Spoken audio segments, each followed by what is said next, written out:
Let me see. How am I hot like that? Let me see. I don't know. Let me check the new You're stream. like a little bit distorted. Still, Are we live? I hit How live. does it sound, everyone? You should be going hot? live. I don't Am I hear hot? anything anymore.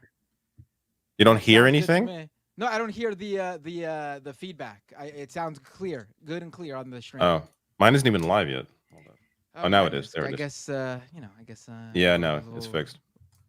Okay. What a stupid thing for us to have to cut that in half. You should complain so they look into it and figure out. And Yeah, give you, no, I will. give you a credit or something. Yeah. The second time this happened now. It's ridiculous. Right. I'm also trying to change the title here. Sorry, give folks. us a second, folks. If anyone's watching this later and wondering what's going on, that our stream on the our first stream messed up. The audio messed up near the last 5 minutes, so we had to restart it, and we're doing that now. I'm just changing the title of my video to somewhat match the first one. Where's Lance? We've lost him. He's gone. He's gone. Part 2. All right. Unbelievable. Sorry, everyone. Unbelievable. And I was just going in. If I think I'm gonna do it again, I'm not. You were on fire too. I know.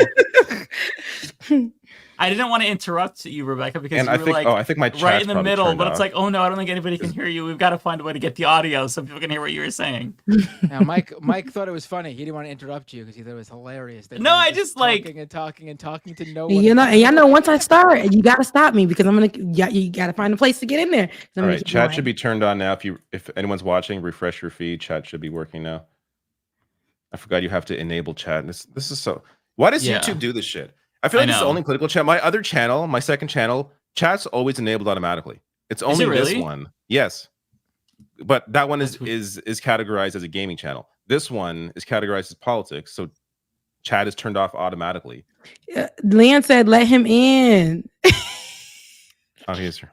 Yeah, I was like, I hear all you talking shit, and I'm like, I'm in the. He was yelling. I was looking. Yeah, I'm like my stream. I'm like literally waiting. I can hear you talking shit. Fuck. Rebecca, to all the points you made, I did want to say that I agree. Because I too, I think like most of us, we've all gone through our Kamala phase, right? We've all talked fuck tons of shit, and I'll probably continue to do that, along the way as well as aggressively on October 6th. But yeah, I agree with the general sentiments that y'all are making. My sentiments summarized is basically, yes, we all have a feeling about her, or may not, good or bad, or however in between. However, we got work to do. Right now, put a pin in it. Get her in office and hold her accountable. And if she ain't doing good, we have 4 years to start molding up somebody else to take that place in 4 years after that. And that's more of what we say we can do than if we have Donald Trump. This is somebody who just literally said that he wanted to give police officers immunity from prosecution. Like, this is what I'm talking about. Like, we can't, it's going to be very dangerous. Like, more so? Like, he wants to enhance qualified immunity. Yeah, no, he said that at this They need more immunity. Yeah, he said that. And what a freak. It's problematic. And we know he's going to uphold more gruesome things until under Donald Trump, genocide, right? It's going to happen. It's going to be definitely, they'll pull through for that. He did the first time in Yemen. You see? Like, it's like, and then with Netanyahu coming here and having conversations before our American leaders and them clapping and cheering him on for promoting more genocide. And to me, that's problematic. And Donald Trump will probably just, y'all, we got to do the right thing, y'all. Like, I mean, for 2 seconds, because this is how long we got until the elections. 2 seconds, please think about your future. And if any time the lesser of whatever two evils was a thing, it's now. Because even if you think that she's evil or whatever, please think of your future. Do your research. Look at policies. Look at if people are stuck on the checks that they got during the Donald Trump presidency, Like, let's be for real. I don't think anyone watching this is going to be that. Nobody that watching person. this. But the No one people watching this in the is- comment sections on some of the places that I've seen, it's really Oh my stupid. God, that's And they're insane. posting like, I'm not with her. I'm not with her. I'm not with her. So we got things to do. We got work to do. So you know what? I Mhm. don't even like, if you're not gonna vote for her, like, that's fine. I think vote shaming. Is Yeah, it's bad. not gonna work either. I don't like Oh, it vote doesn't work. shaming. But like, just don't vote for her. Like, That's what I'm saying. Just like I don't like how like vote shame, how people try to vote shame you into voting for somebody. Well, I don't like that you're vote shaming people for deciding that for their own good they want to vote for somebody. Like, don't shame someone who's choosing to You're vote super in this quiet, election. Bender, still. Yeah, Matt, Like- you're really quiet. what I'm saying, he's low. And always something, always fucking. it's always something. We can And hear at you. least we're not though. stuttering I hear anymore. him fine. It's just a bit low. Unbelievable. How about now? Is that a little bit better? What the fuck? No, Same you're to up. me. I don't think it's coming into Check the your- mic. It might be coming in through. Yeah, different- I I think you're coming in through the computer, not No, your. it's definitely No, coming in through the. It's I don't it's know. clear. I don't know. It's just not loud enough. Who the? If it was the computer mic, we hear the. But the vote room shaming, you're right. But if you're not going to vote, just don't vote. But stop putting out information, especially if you aren't going to vote and you have a huge platform, and putting out misinformation. It's going to be super problematic for the people, because it's like groups and groups of people, I think, would be beneficial to, like, especially Black people, like that. Our vote, if our vote didn't count, why were white people in America trying to get us not to vote, right? Taking that right from us. Till this day, we know that voter suppression is such a big thing because they know our votes are so powerful. So I don't give a damn. Vote or don't vote, but don't like put out this information that is going to hurt. Like I've seen some people with bigger platforms who were saying that they weren't going to vote for her, and some people They are probably using have ulterior motives. Like the people you're talking about, I probably think like you asking them not to do it is only going to fuel them to do it more. You know what I mean? Like I don't think they have good intentions. Some of those people. So it's and because they have Check. How's that? 1, 2, 1, That's 2. Yeah, Check. there you go. Yeah. Louder? Am I There you louder? go. yeah. You're Oh, better. wow. All Yeah, right, cool. That's clear. That's Sweet. your mic. That's your Nice. mic. You That's per did. usual. That was the trick. Hey now. Hey. And people are so caught up right now You're a rock trying to star. be contrarian, Get your and game some on. people want to be the Smartest leftist in the room. the Yeah. intellectualized It's person. this- Yeah. And I just roll my reverse. eyes. I've already muted like 3 or 4 accounts that are doing that shit. I'm just, you know what? I don't want to hear this for the next 4 months. Fuck off. Bye. Mhm. Like I'll bring you back later because I still Yeah. I want to hear what you have to say occasionally, but I'm Mhm. not gonna deal with your bullshit for 4 months. I'm just like, Mhm. Listen, I don't And- even give a shit. I'm getting libbed up for this moment. I'm going to be hopeful for a little bit before I start hating Kamala on November 6th, okay? Let me have this moment. Let people have this moment. Let's all get libbed up together, and then we'll feel shame later. Right now, there's Yeah. hope, okay? Just let people hang on to this little bit of hope, okay? Yeah. And then I have to say too, for my Black brothers and sisters, and however you identify, I want you guys to understand it's cute for us, like 5 days ago when we found the news out that she's going to be possibly president, like she's running, right? She was endorsed by Joe Biden. But we don't have it to just sit and celebrate. We can't. It just doesn't work like that for us. We have to really hit the ground running. Because if we sit and just be like, oh, she repped that pink and green, she went to an HBCU, she did all that, it's not going to work for us. It's cute to see, right? She has Beyonce as her background music, but we have work to do. We don't get to just be Freedom. so excited. We really got to hit the ground running, because we got to reach as much people as we can for this fight. And for people who can't donate or whatever, this is the time that we really have to start denouncing a lot of the misinformation, give them the resources where they can see what her policies are going to be, and all those things, because people are just sitting on the one kind of view of her. And I think there's so much more information and people out there, and I was saying a few days ago, like you all have probably covered things about Kamala or will cover some things about her.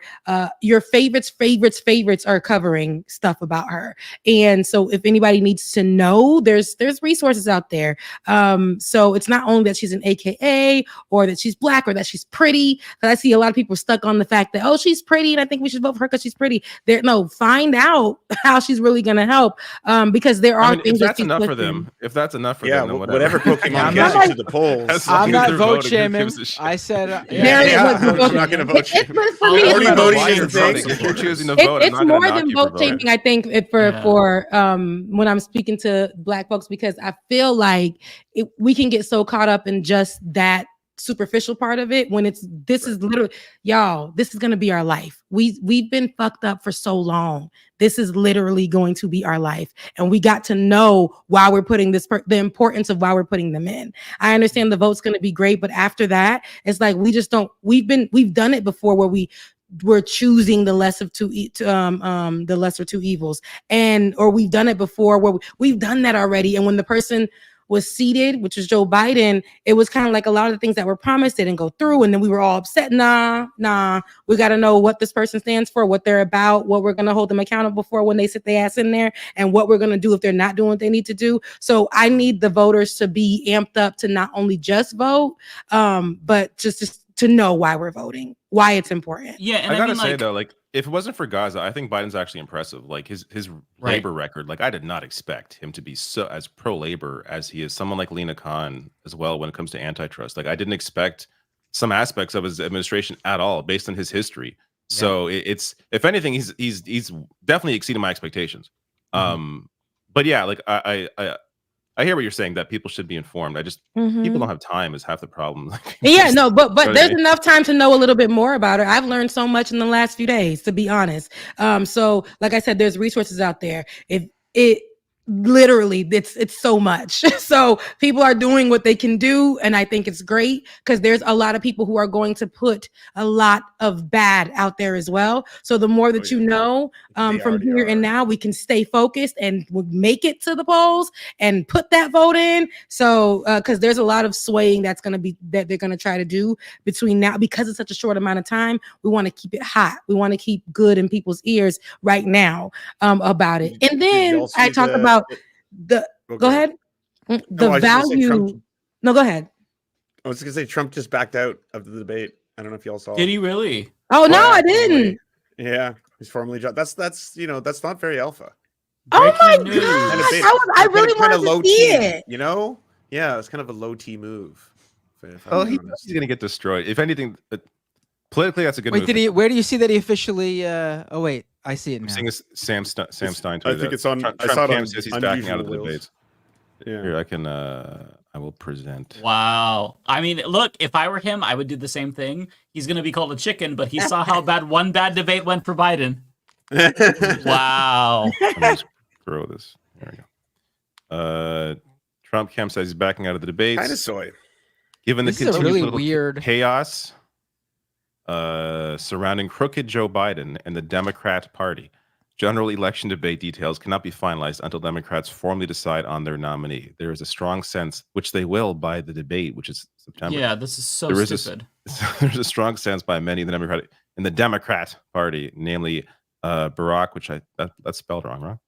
Barack Hussein Obama, that Kamala Harris is a Marxist fraud. We cannot. What is he even talking about? What year is this that they're doing the Barack? They're going to somebody other than Kamala before. What year is this that they're doing the Barack Hussein Obama? Yeah, he's going back in time. That Kamala Harris is a Marxist fraud who cannot beat President Trump, and they are holding out for someone better.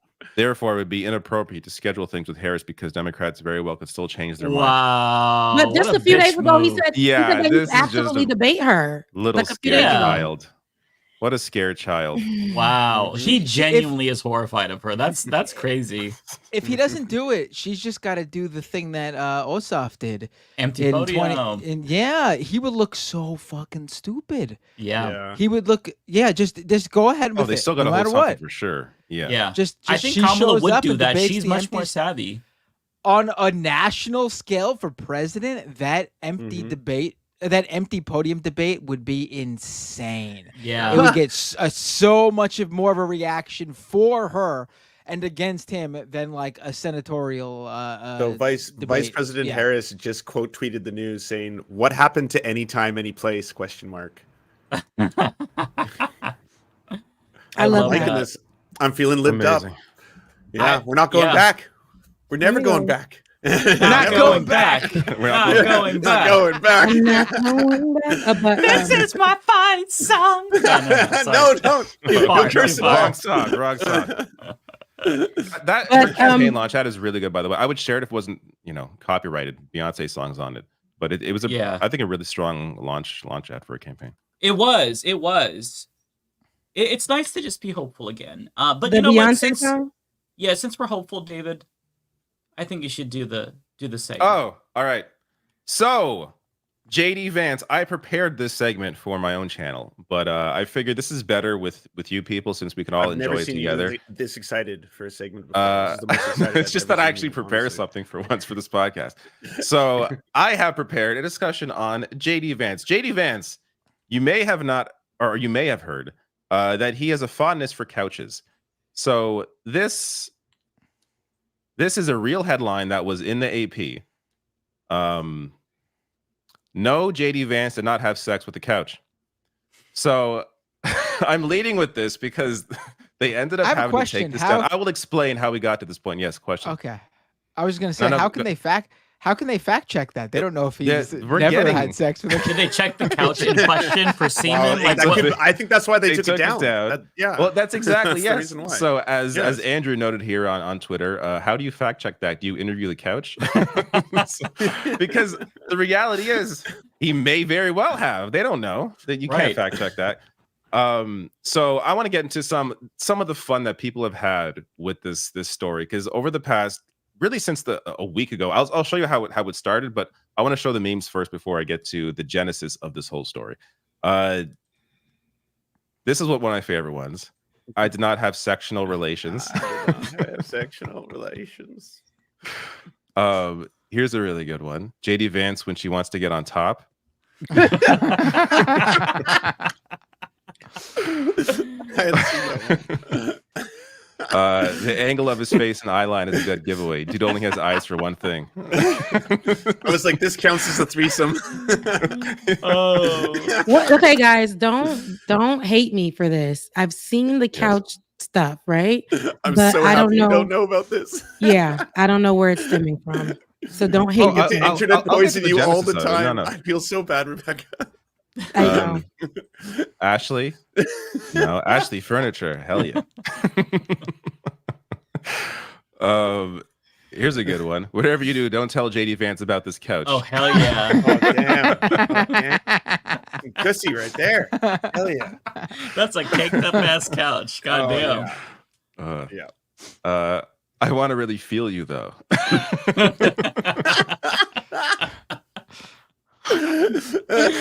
Oh my god. JD Vance pauses the video.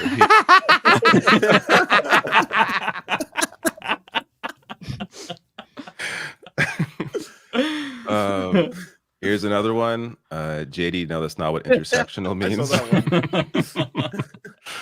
This one is really good. I have a raging boner. I need a couch now. Call JD Vance 877 couch now. I don't know the reference on this one. It's a commercial. Is it like a old? Okay. Even I've seen that commercial. Huh? Do not show the couch to JD Vance. What? I don't show that couch to me. What the fuck is that? That's oh my god! Multiple couchissies on one. That's amazing. When you let JD Vance house sit.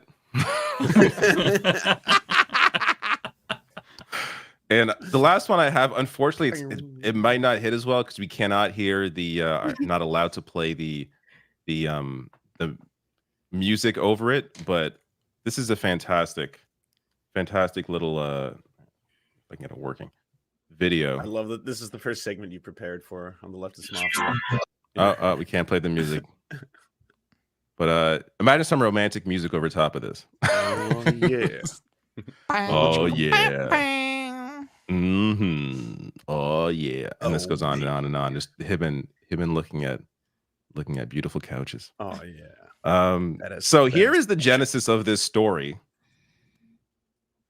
Somebody tweeted this that they then deleted, and I'll explain as to why. Can't say for sure, but he might be the first VP pick to have admitted in a New York Times bestseller to fucking an inside-out latex glove shoved between two couch cushions, and then references the pages. And Hillbilly didn't happen. Yeah. This is completely made up. It didn't happen? When you go to that page, it's all made up. Again, we don't know if this didn't happen. What we do know is that it's not in the book. It's not in the book. Right. Yes. And he has not publicly denied it yet. And like I that's why I want us to keep pushing the memes, because this could become a debate question. If we get this, we've already gone onto AP News. They're not going to let it become a debate question. They're not going to let it. That's up to us.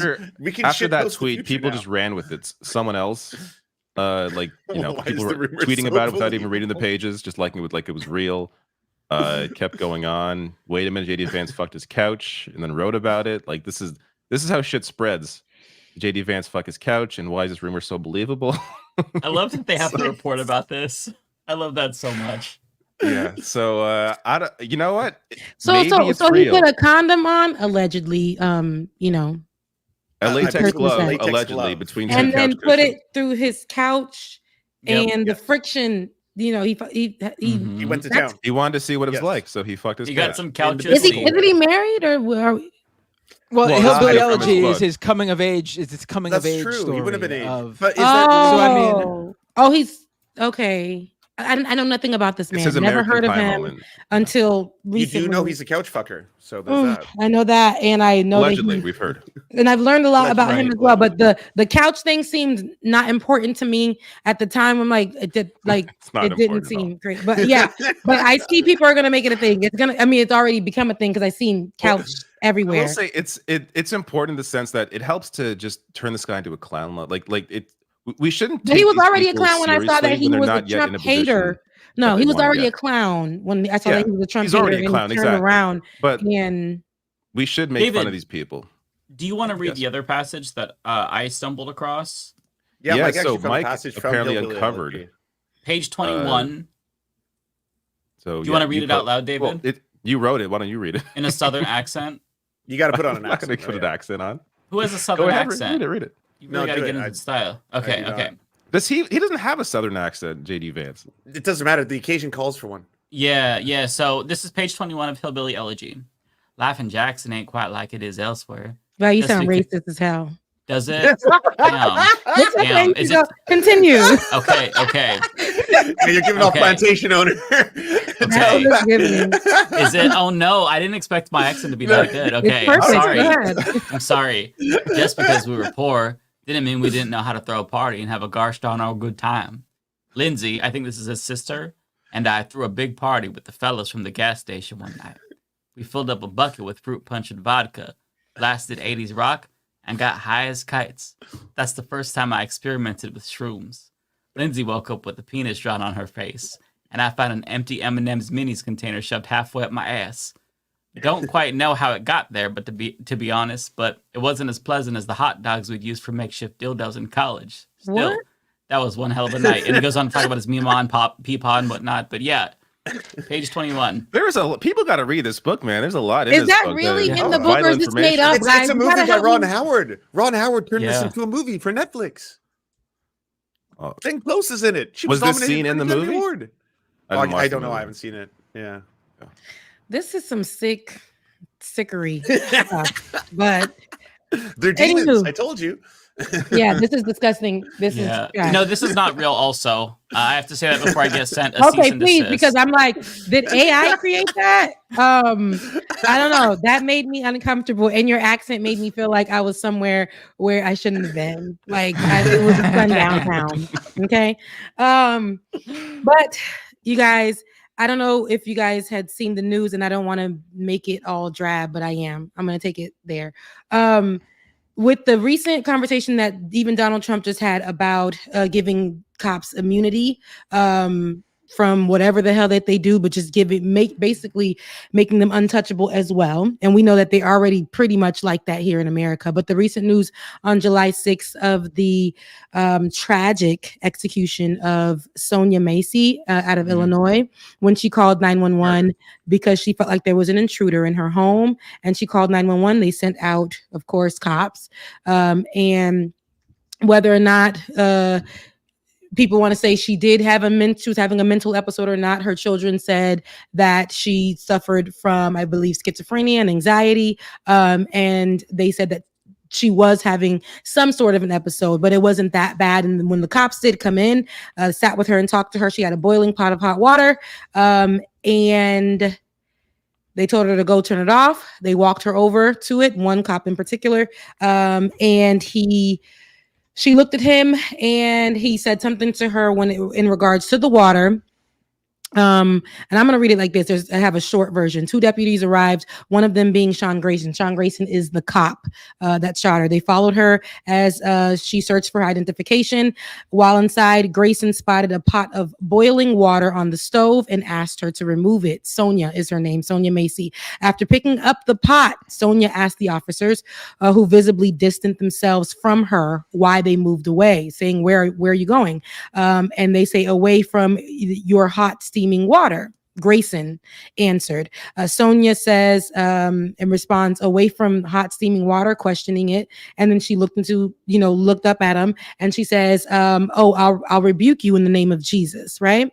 Then he responds to her, pulling out his gun on her and says, you better fucking not. I swear to God, I'll fucking shoot you right in your effing face. Then removes his firearm and closes the distance between them.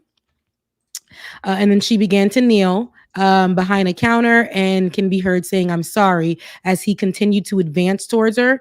And then he fires 3 shots, striking her with the bullet below the eye in the face that exited from the back of her neck. After the shooting, the other deputy that was there said he was going to go and get his medical kit. You can hear on the body cam where he says, no, a headshot, dude, she's done. And then she was later pronounced dead. In the video, I haven't watched it, but I did read some transcript and people talking about it. She's in the kitchen. It was so much blood. So much blood. So I'm sorry to the people who already watched it. I haven't watched it, but I've read the transcript. I know there's a 36-minute video, breakdown, all of the above. So many people talking about it.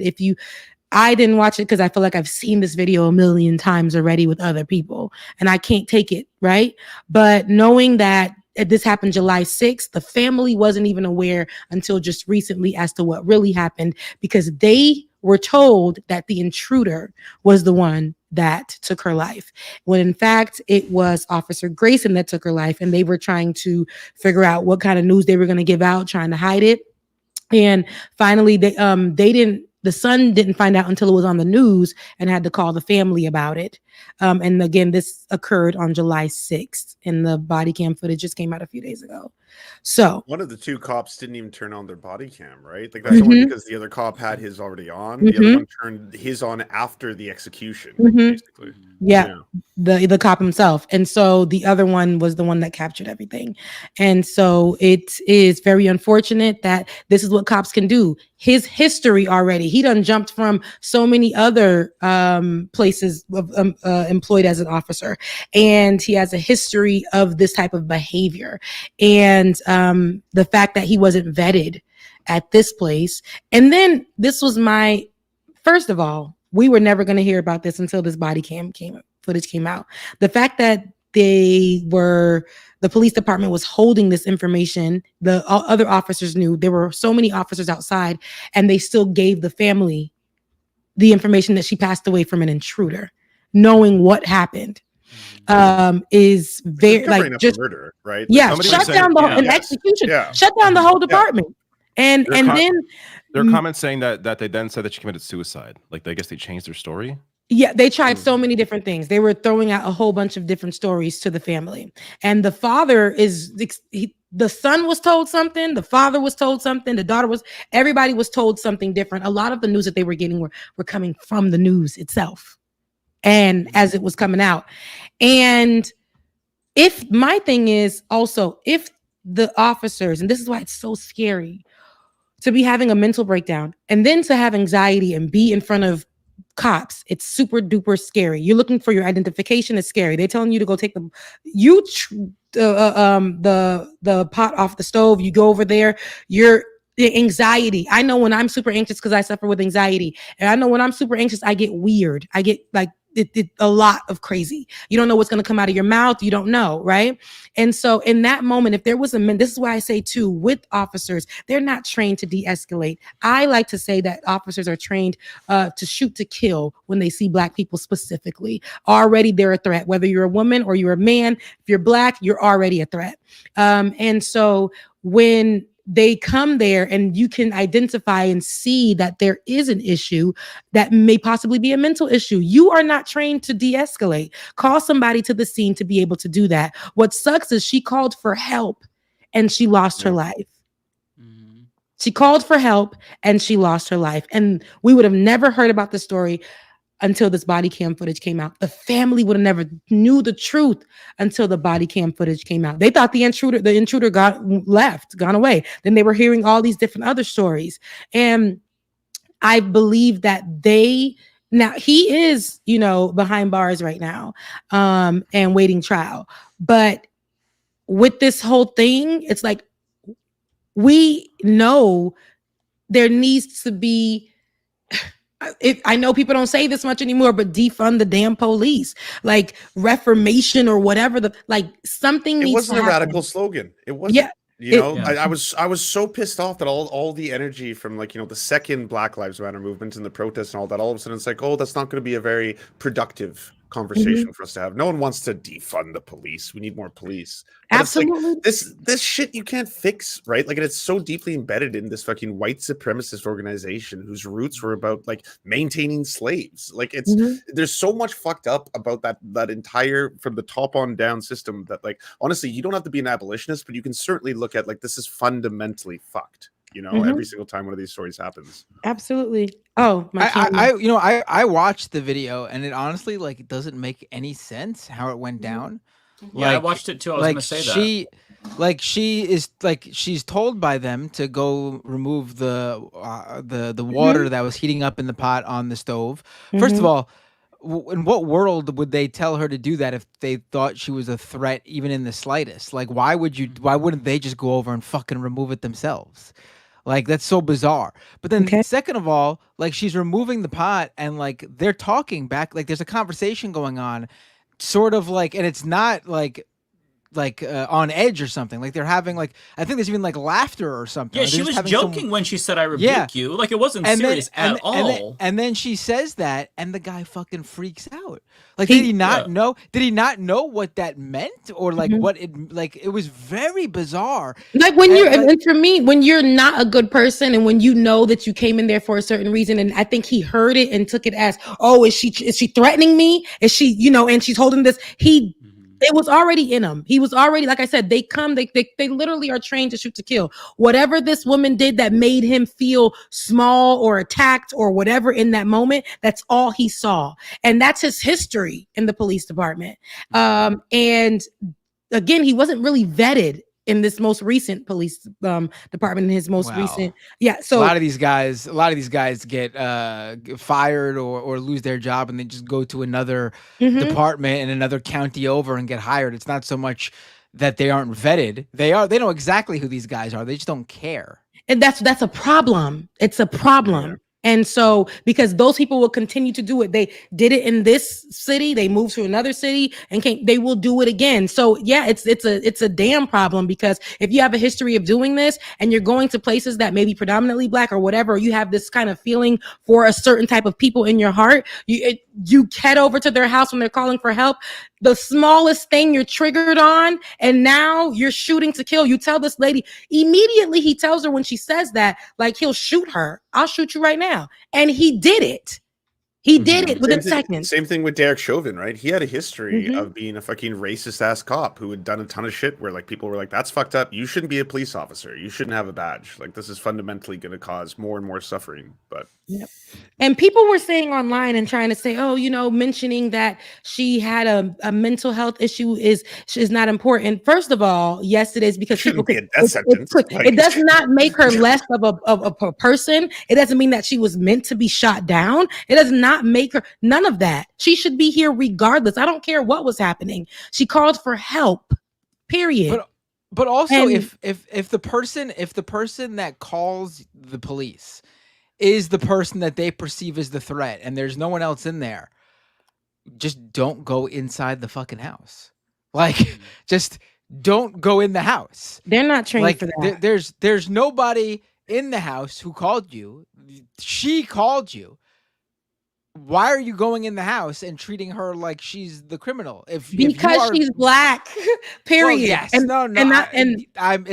a you know what I mean. Yeah, it sucks though. And I agree with you 100%. On a regular day, in a perfect world, she called. So why are you going into her house to go and like check and make it seem like she is the problem? If you see that there is something probably mentally going on here, let's get some help. Let's get some actual help. She called 911. Y'all came as cops. Y'all could have called emergency. Y'all could have got her the help she needed or figured it out. Well, walk throughout the house, check out, like do those kind of things, make her feel protected, because literally you guys are here to protect and serve. Ain't that the model for them in America? And they never do that, especially for a particular type of people. Historically, it's just not right. And then on top of that, it's like, I've covered another story like this where a woman who was having a mental issue, a mental crisis, they sent somebody, the family called over the cops to go and check on this woman, and then put her in handcuffs in the back of the car. We're going back and forth with this woman, didn't even properly secure her in the back of the car, and she ended up dying, rolling out and dying. And they tried to cover that up as well. So this is the type of, like, you get to her house, you put her in handcuffs, and it's like, this is what they do. There's no actual help. They're not trained to do the proper thing. If you get there and something's happening like this, it's not to make the person feel like a mental issue is. Yeah, a mental issue is not to be criminalized for, or make you feel like you're a threat, or like find the help for this person. Like, you can't help them, so figure out how to de-escalate. She had no weapon in her hand. She had nothing. And the first thing that she said when she opened the door after calling them was, "Please don't hurt me." And the cop was like, "Well, why would I hurt you? You called me." And turns out he'd end up killing her. You know, she was right to be afraid. It's so tragic. And that's a good part. That is literally before everything went down. She opens the door and tells them, like, and has the conversation with them and tells them, "Please don't hurt me." And they literally told her they weren't going to hurt her. And exactly her fear happened. Yeah. She lost her life. She's a mother. She was a wife. She was going through things. She called for help and she lost her fucking life. And people are upset that, okay, we're bringing this up at this time. You know, no, we have to say her name. And because immediately, probably in like 2 weeks, people are going to forget about this. This is such a major thing it's not a one-off. It's happening too many times, and it's becoming too normal, and it should not be. How many times do we have to discuss like how Black Lives Matter and how police officers should not look at Black people as little targets, as threats? You are trained for a purpose, and somebody calling for help, and you and your ego and your anger issues and all this other shit needs to be put out the window. And then when the first thing that the woman said was, "Don't hurt me," and you tried to reassure her that you would not. And for 1 second, when she's made a comment to you, you felt like your life was threatened from a boiling pot of water. It's inconceivable that he can even think that the boiling water was a threat. Like, it seemed like her saying, "I rebuke you," jokingly was what he took as the actual threat. Yeah. Like, he thought she was casting a spell on him. Yeah, like, "Oh, you call that's how I took it. You think I'm Satan?" And you turned out to be. You turned out because he said it like twice. Like, there was no indication she was gonna like splash the water on his face. Like, she said, "I rebuke you," and he said, "What did you say?" And she said, "I rebuke you in the name of Jesus." But she was joking. She was begging for her life and saying, "I'm sorry," and you shoot her. But it wasn't even.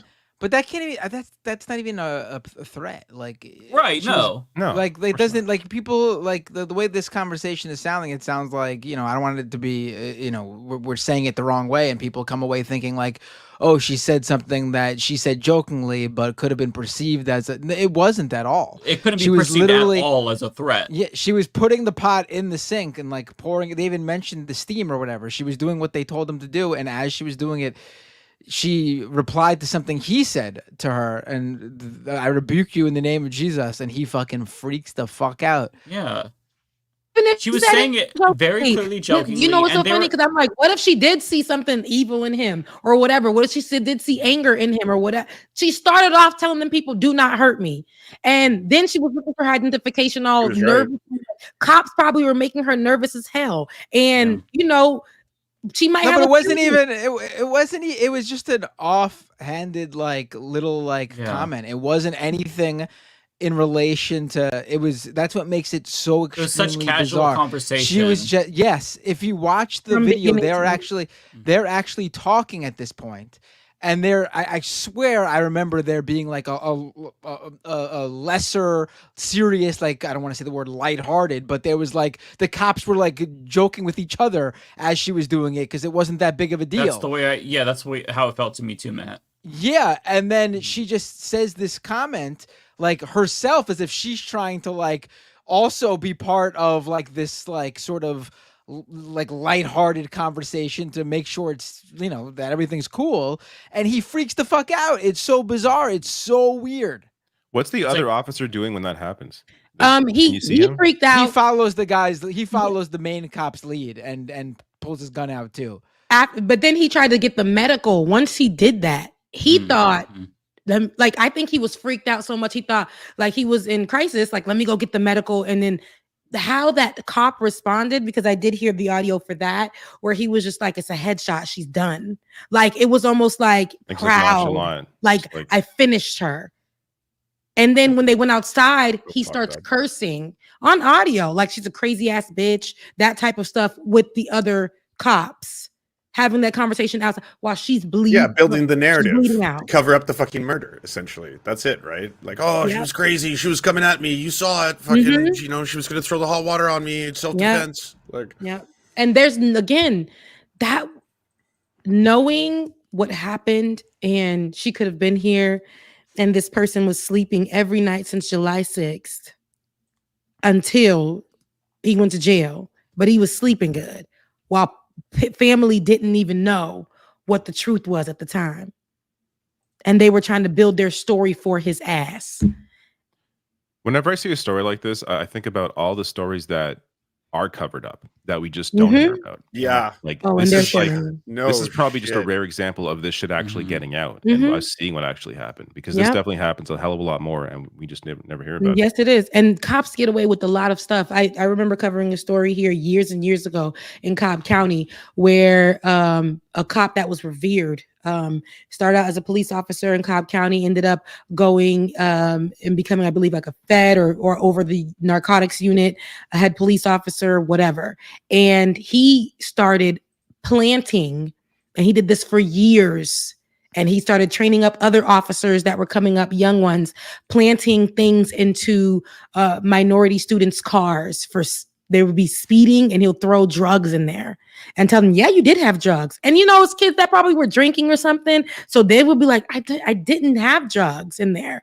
And then he'll do it to people who were well aware that they never did drugs. And a lot of them, he would tell them, if you do, like, it was so bad, and he got away with it for such a long time. So again, training up younger officers to do the same thing behind him. And he was very revered in the community. They loved him, all of this stuff. He was tough on crime, yet he was attacking these students. And so one was like, fought it, went to the system and made them do a whole investigation on him. And they took away all his awards, all that other stuff. But he didn't go to jail for what he did, putting other people behind bars or making them go pay tickets or whatever the case may be. The authority that these people abuse when they become officers. I remember living in New York, and for years I was afraid of the cops. They could be regular. They first day on, and they just walk around and like, yo, like, y'all can't touch me. You can't, like, they will fight you. Like, on every corner, on whatever, they will come at you. They will scare you. They will tell you, like, tell this person to shut up or I'll shoot, like all kinds of stuff. And that was the first time I really seen it like that.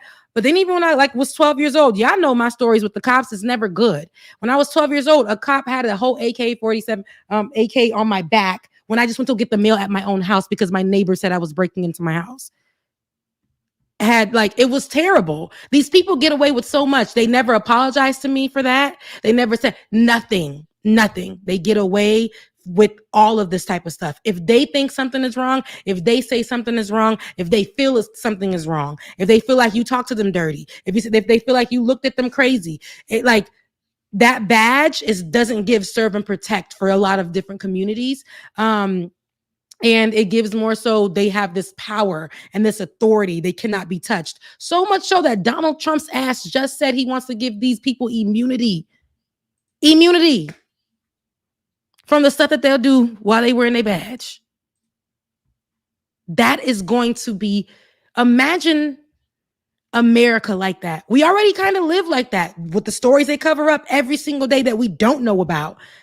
Now imagine these people getting off scot-free, keeping their jobs, not going to jail, nothing. Yeah, to your point, Rebecca, about defunding the police, this is why it's so important, because she wouldn't have had to call the police if there was actually somebody she could have called to show up for her specific needs. Like the Dallas Stars program. Right. Heard about that one? That successful pilot program. Right. They divert. Right now, it's about, I think, 6% of 911 calls to counselors and social workers who can handle domestic disputes, people with mental health episodes, people are having, some kind of a psychotic breakdown or something like that. And it's so successful that even the campaigns to try and stop it haven't been able to close the pilot program down, because it's just been it's working, unfortunately. Yeah, I mean, if you are my niece just became a clinical therapist, took years training. Nice. Congrats. Yeah, congrats to her. It took training, it took school. A cop can't do that job. They have a very specific set of it's all self-defense. Yeah. So it's to expect them to do that's the job of a medical, a healthcare professional is inconceivable to me. But they're supposed to be, mental health care professionals. They're supposed to deal with divorce people. Attorneys, domestic abuse supervisors. Exactly. Unhoused people. They're supposed to be the landlords to evict them off the street. It's just that this is why people said defund the police, because you have to put funding into other resources so that way police aren't the one-size-fits-all approach to all of society's problems. And if you actually are one of these bootlickers who love the police, that's good for them because it makes their jobs easier. It's good for them. It's good for society. So this is why I was really frustrated that people started to move away from defund the police because, Republicans had attacked it. But I mean, the overall premise, I don't care what Liberals you call attacked it. Obama attacked it. He was Obama attacked it. It's not good messaging, blah blah blah. I think there's a better way to go about this. We should do reform and all this kind of stuff. And it's motherfucker, I've been listening to police reform as long as I've been politically active. There might be a couple gestures, there might be a township or municipality that experiments, but there's no, broadly speaking,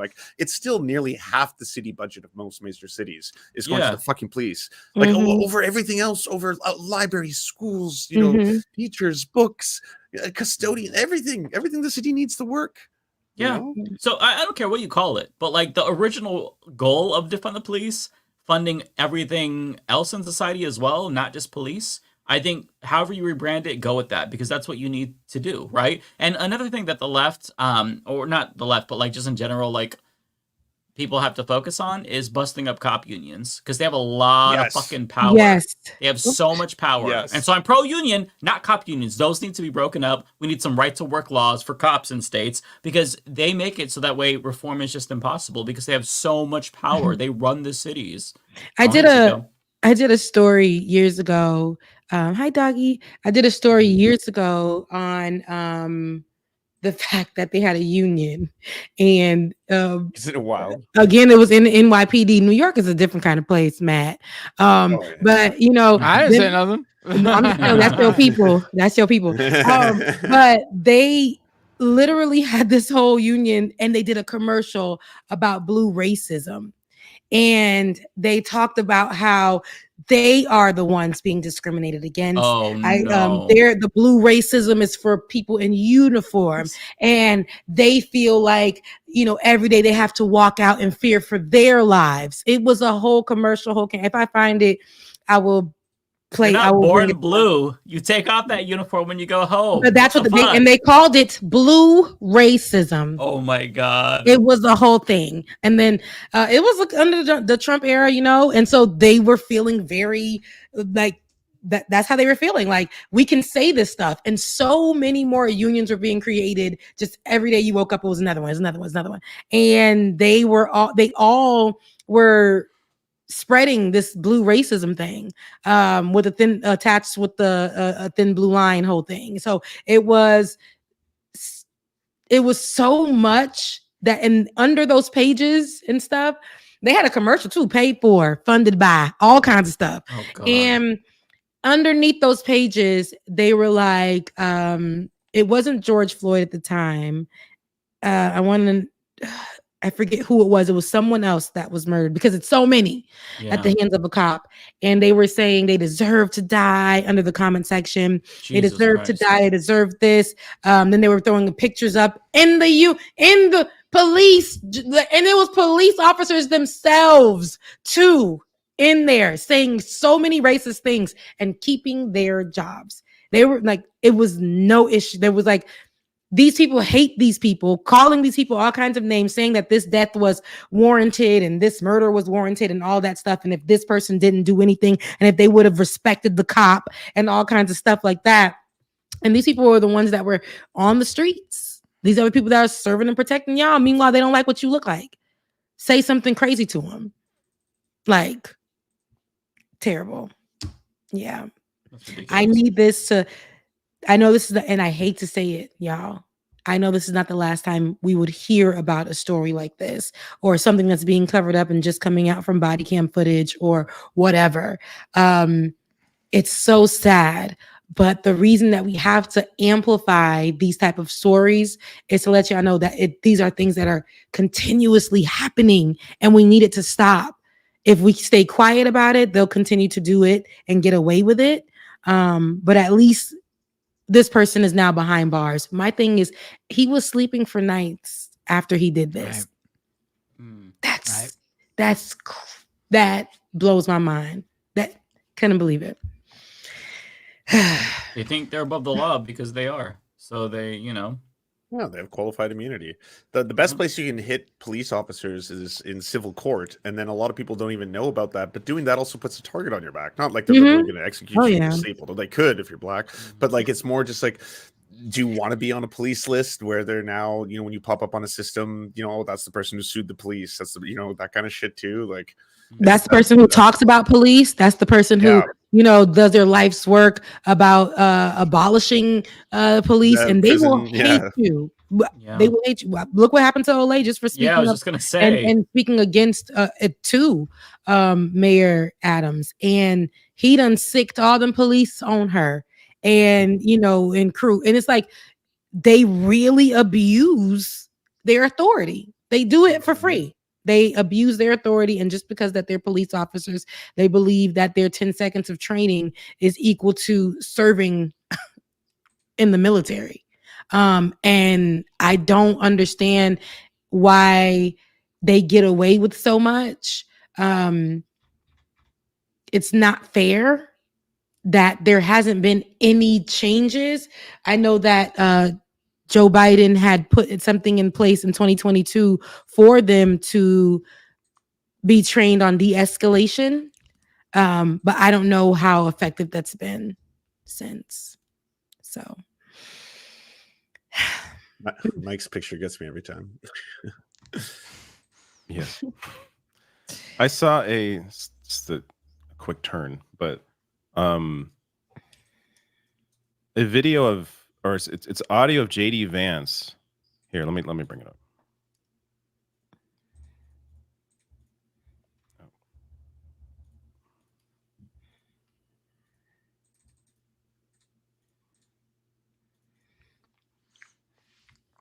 Is it him being weird? It's him calling to stop women from traveling from red states to blue states to receive reproductive health care. Oh, boy, let's hear this one. Let's say Roe versus Wade is overruled.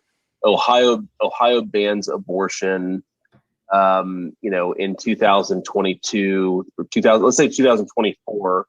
And then, every day, George Soros sends a 747 to Columbus to load up disproportionately Black women to get them to go have abortions in California. And of course, the left will celebrate this as a victory for diversity. That's kind of creepy. Health justice is when we exterminate working class Black people. Is that Amy Therese? Yeah, something like that. Whose voice is that? I don't know. That might be Amy Therese. If it is, that's supreme. Is it really? Oh, I don't know. I can't confirm that. That's just me wildly speculating. Something like that could. I mean, that would be a really weird turn of events that could happen. Yeah. Yes, and it's like, if that happens, do you need some federal response to prevent it from happening? Because it's really creepy. And I'm pretty sympathetic to that, actually. What's creepy for me to be like, I'm gonna go to North Carolina to go get an abortion? Like, how that's twisted creepy, is that or is thought that process? healthy? Wow. Is it healthy?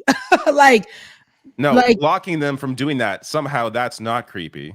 But them getting reproductive health care, that's creepy. Like, it's just this twisted worldview. He's such an authoritarian freak.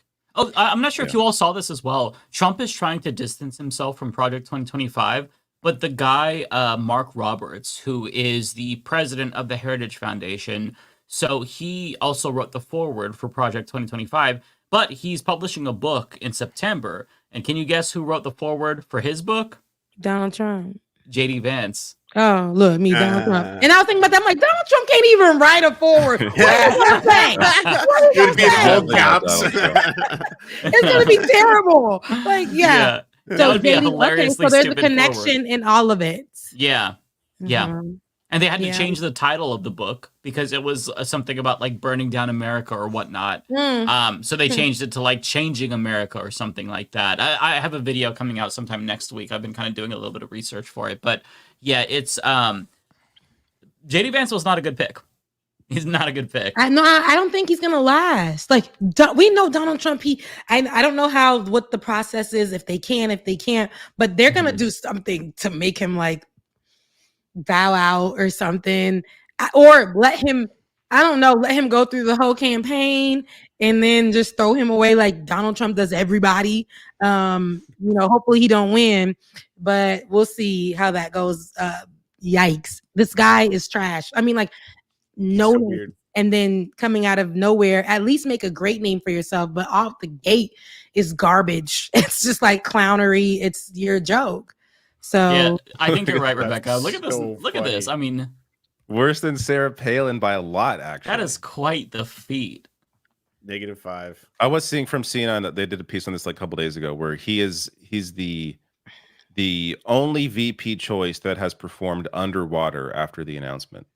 Like, he's the only one that's getting negatives out of any, or at least since like 1980 or something, whenever the count went back to.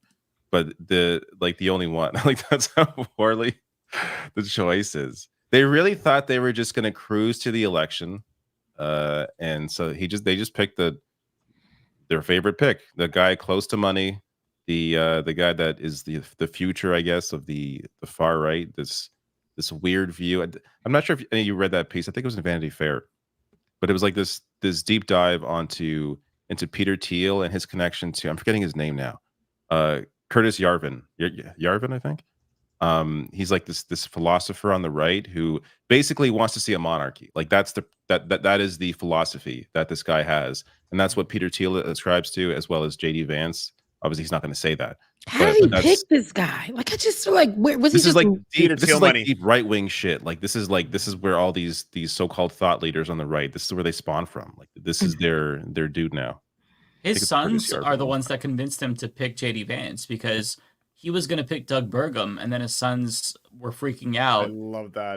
Apparently, like, the quote from NBC News is that they went batshit crazy, and they said, no, JD. And so he went with his sons. That's so funny.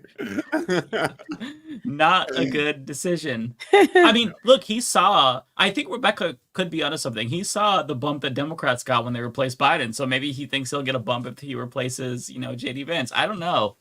This is the piece that I was talking about, and JD Vance is quoted in here as well. Ben Greenwald hates this is speech, from by a the couple way. years ago. He's losing his mind about it. Curtis Yarvin, this is like the rising right-wing thought leader, and this guy's connected to Peter Thiel, and of course JD Vance connected to Peter Thiel. So yeah, it's a very long piece. There's a Haitian but it's a very interesting read. There's a Haitian thing like that says you don't have a face, like upagin figi. Like, how are you not ashamed to be out there saying that you were anti-Trump and then immediately because they don't care.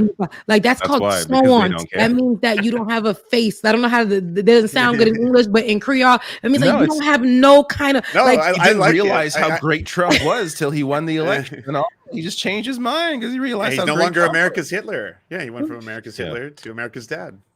Yeah. That's crazy. That's the embarrassing part for some.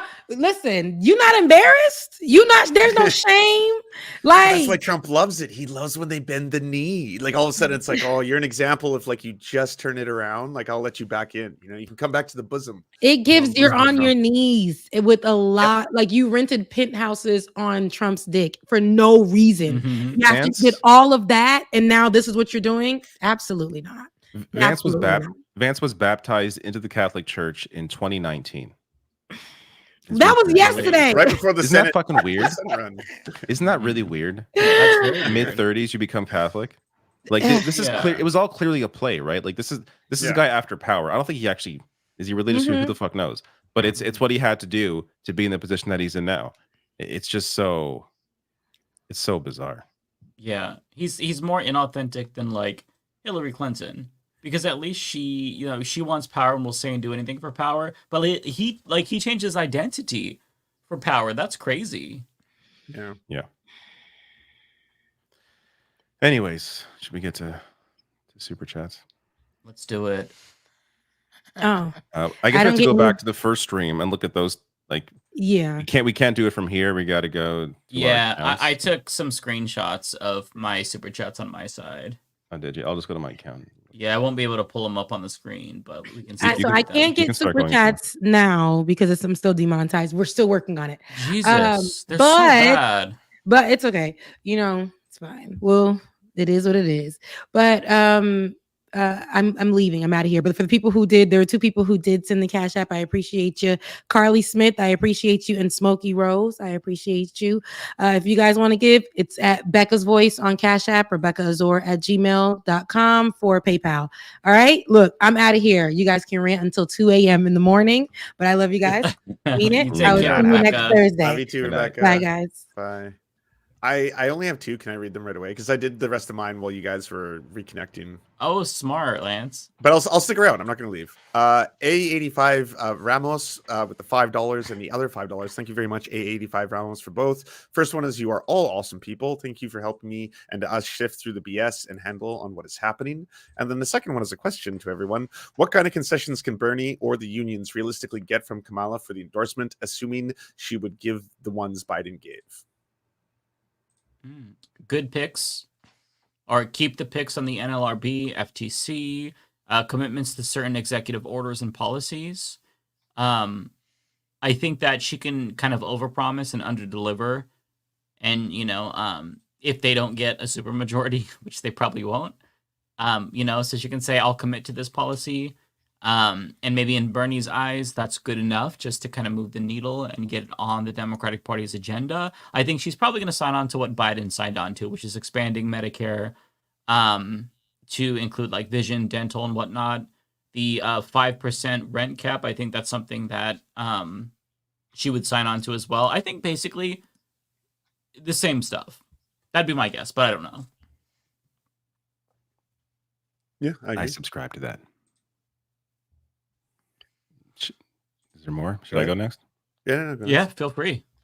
This is from Funky Fwesh with a W. $10 super chat. Thank you very much. It says, hey, David, great video about Tim Walz this week. I agree 100% that he's the best VP pick for Kamala. I also think Bashir would be a good VP pick. I think he'd be fine. I just don't think he has the same charisma and the same ability to connect to maybe older voters that Kamala Harris could be losing potentially compared to Biden, but Boris Garcia says, I don't care. First of all, 9 out of 9 super chat. Very generous. Thank you, Boris. I don't care what anyone says. JD Vance is an American hero every time he opens his mouth. We get one step closer to saving democracy by hurting Trump's candidacy. Kowalski, thank you for your $9.99. Says it's a big ask, but I want everyone here to start requesting that Harris makes me the Secretary of Agriculture via Twitter. We will end hunger and restore the family farm. No child will pay for lunch. You have convinced me. That's very ambitious, Kowalski. Ryan Matthews says it's the stream, not just Rebecca. Oh yeah, that's when we were all breaking up. Now we're into the actual chats. Bender, do you want to go? Yeah, sure. Are we just reading the ones that aren't in this? The last, that's what I did. Yeah. Okay. The last. Yeah. All right. So let me. All right. So Foresto with a super chat. Biden having a mini stroke as Kamala speaks on Gaza. Well, good. If so. Kowalski with a $10 super chat. It seems wrong that a wildfire 1,000 miles from central Nebraska causes a beautiful sunset. Like we're living through an apocalypse, but at least it looks pretty. It's the end of the world, but I'm fine. Tokyo Hans with a super chat. Happy to see the more positive messaging on Gaza from Harris. As I mentioned yesterday on Matt's show, I only have one major concern. Her name is an anagram for malaria shark and may be a problem with undecided voters. Oh my God. What a creative. Wow. I never about that. Right. Wanda with a super chat, $10 super chat, was on a DNC volunteer call with thousands of people, training led by fast-talking Gen Z and over my boomer head, but excited by the energy. They need tech-savvy young volunteers at events.democrats.org. Oh, it's good to hear, Wanda. Cool. Maybe you could give us some inside baseball whenever you're on those calls. Let us know what's going on. Shami Sengupta with a super chat. Pete Buttigieg is the Dems' JD Vance. I wouldn't say that. He's just very. I think he means like not exciting. He would right. be. Yeah. He's just too. People will see him as like an elitist, smug liberal. He speaks all these languages, and it's like you would in theory want that in a candidate, but it comes off as kind of pretentious and he talked sometimes too even good. condescending. He talked too good. Can't have that. Yeah. And just this is the most important point. You can't have the first gay president have "but" in his name. That's not. We can't accept that. Oh my Hurt God. us forever. It set the movement back thousands of years. Well, there was a comment in one of our chats before who said that you can't have you can't have the Dems run Harry -butt. Oh God, yeah. It just is not going to work. Yeah, that's not. Harry booty juice, not okay. No, does not look. It would hurt the movement too much. Okay, so I have. Wait, I'm not done. Hold on, I'm not done. Sorry. Hold on, I still. Sorry. We got Micah with a super chat. Trump hears word asylum, thinks insane asylum, and Hannibal Lecter. He doesn't know the word has two meanings. It's that simple. That's probably it. I think you got it. And the final one before we get to the ones in this YouTube stream, Rachel Atwood with a super chat. Have Dave Matthews Band fans been redeemed yet? Yes, I think so. Mm-hmm. I don't know if you guys have seen that clip of Dave Matthews was protesting Netanyahu. All redeemed. Oh, nice. Yeah. He was cooking. Okay. Thank you, Andrew S. and Bay Photo for being members. Jackie Sins, thank you for becoming a member 1 month. Pendulous Dragon, thank you for gifting 1 membership on YouTube. Parched Pigeon 9, thank you for the $1.99. Trans rights are human rights. Keep fighting. Absolutely. Jim Parker with $2 says JD Vance, author of The Kama Sofa. Good one. Good one. Okay. We also have Wrinkle Fighter with $5. Thank you so much. Google the photo of Walt signing the Universal School Lunch Bill into law. I don't know how you'd look at that and not instantly love the guy. Yeah, and there's people that were juxtaposing that photo with him signing into free lunches with the kids hugging him, and a photo of Sarah Huckabee Sanders with kids looking miserable as she signed child labor or got rid of child labor laws. Very, very stark difference there. But yeah, great photo. I do agree. I can share this.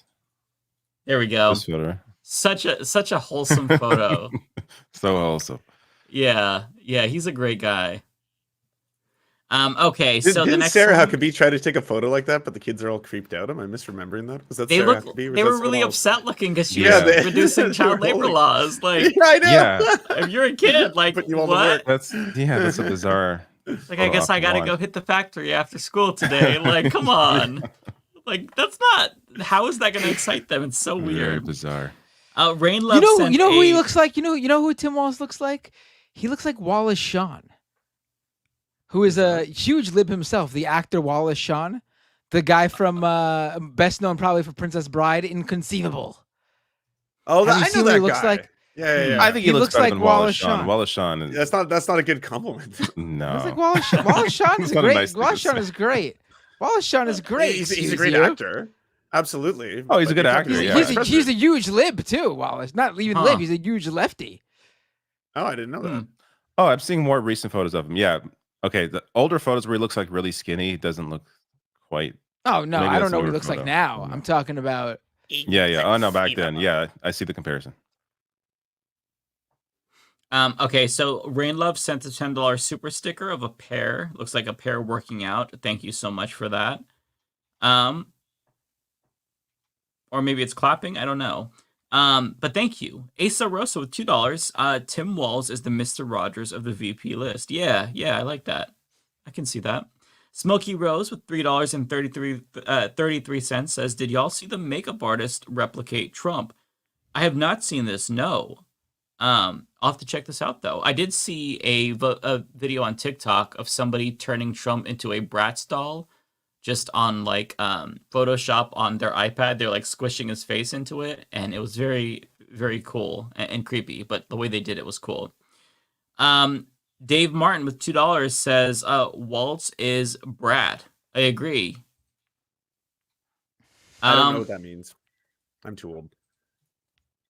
He is. I as well. We can get into it in a little bit. I'll read this first before I explain it because that No, requires more brain power. because I work on the internet. I know what it means, but I'm just like, okay. I figured it means it's one of those things where like cool. it doesn't do the thing for me that it does for Zoomers, right? Yeah, but I'm also not the I agree. demographic you need to worry about. I get it, but it doesn't resonate. Yes. So yeah. Yes. The Guido and Justin I need show. I am a Borat memes to convey stuff. To you. I need Right. I need Austin That's how we Powers think. memes. Yeah, exactly.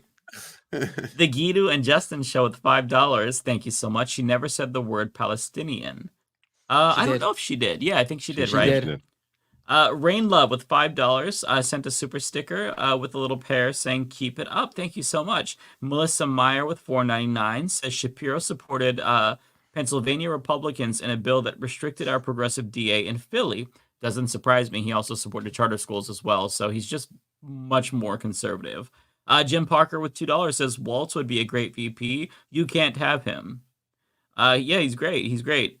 But yeah, I think the fact that we've all wished into existence, maybe it's not going to happen. It's not going to happen. It's too good. It's too good of a choice. It's too good of a choice. Yeah. You're going to do the conservative thing. All these fucking campaigns do. Oh, we got to balance the ticket out because Kamala is so far left. Like he's fucking in the center.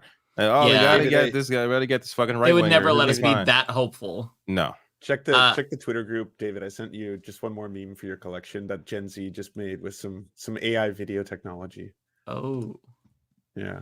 Okay, Mr. Monster, member for 13 months. Thank you. Should I bring this up? Is the audio? What's the audio? Is it music or? It's copyright music. So. Is it okay?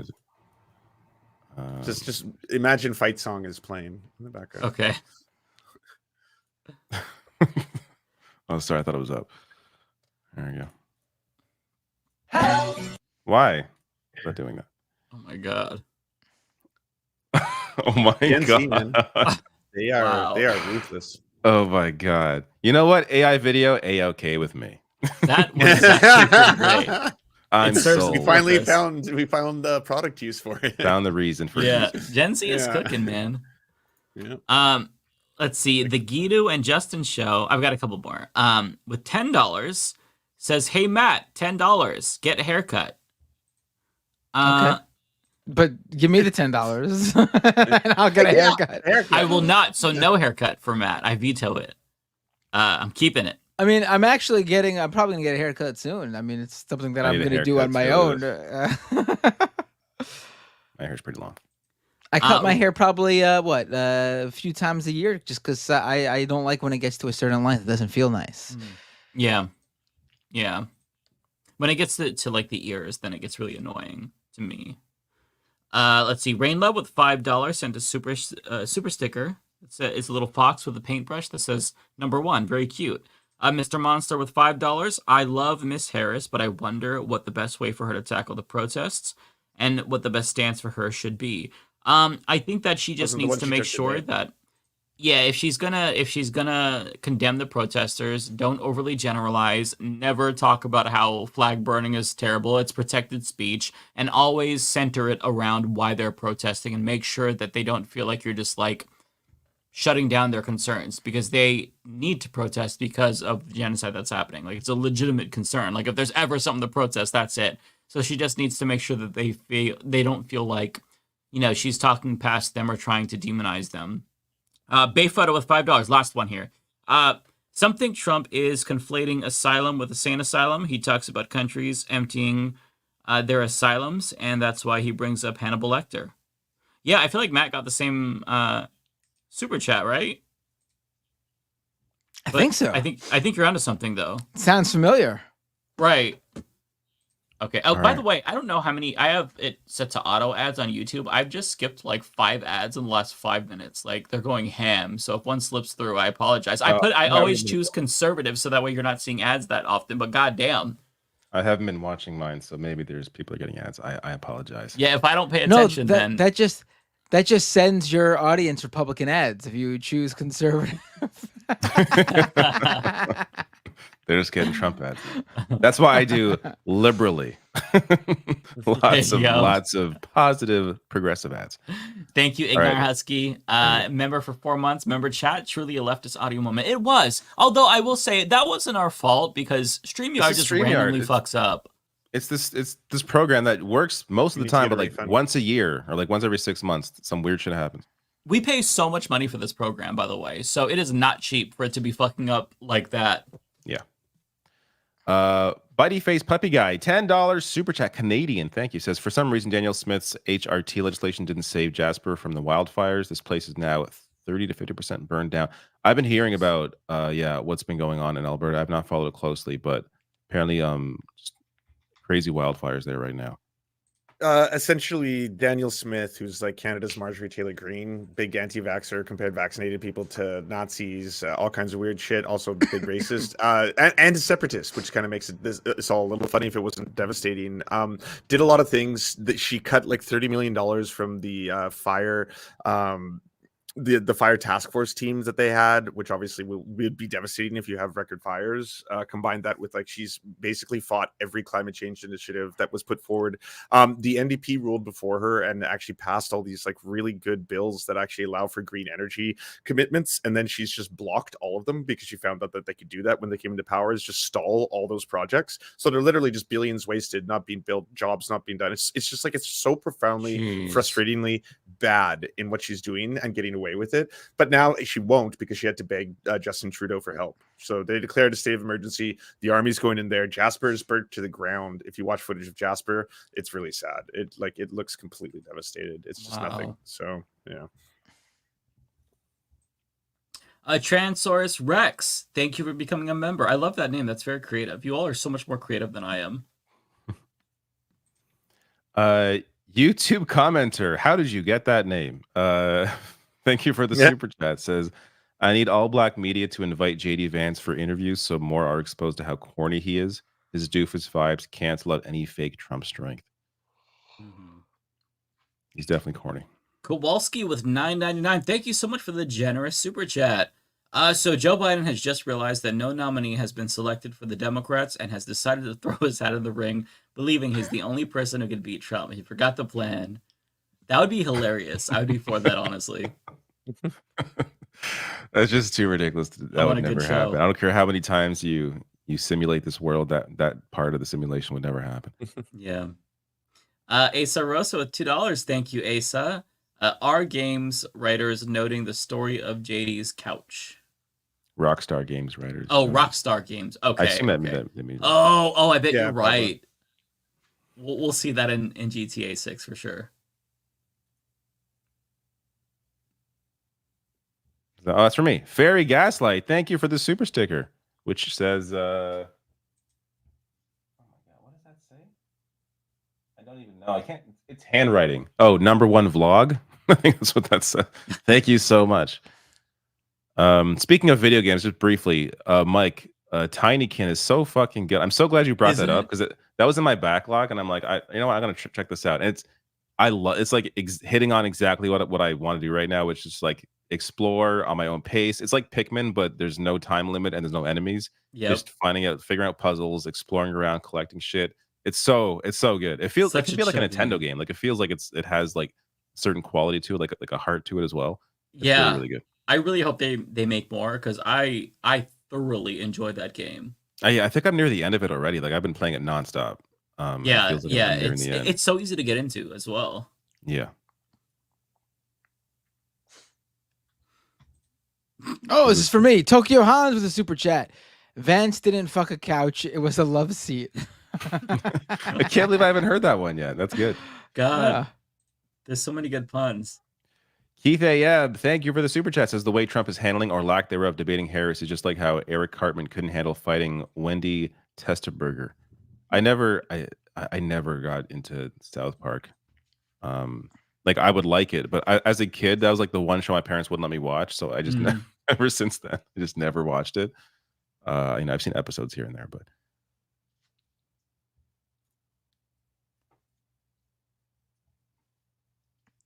Oh, for me as well. A lot of people. $4.99. Thank you. Says JD. Do you believe the government should stay out of decisions made between a man and his couch? I would love for like, I don't know, the Good Liar or somebody to like come up to him and just talk about couches to him, see what happens.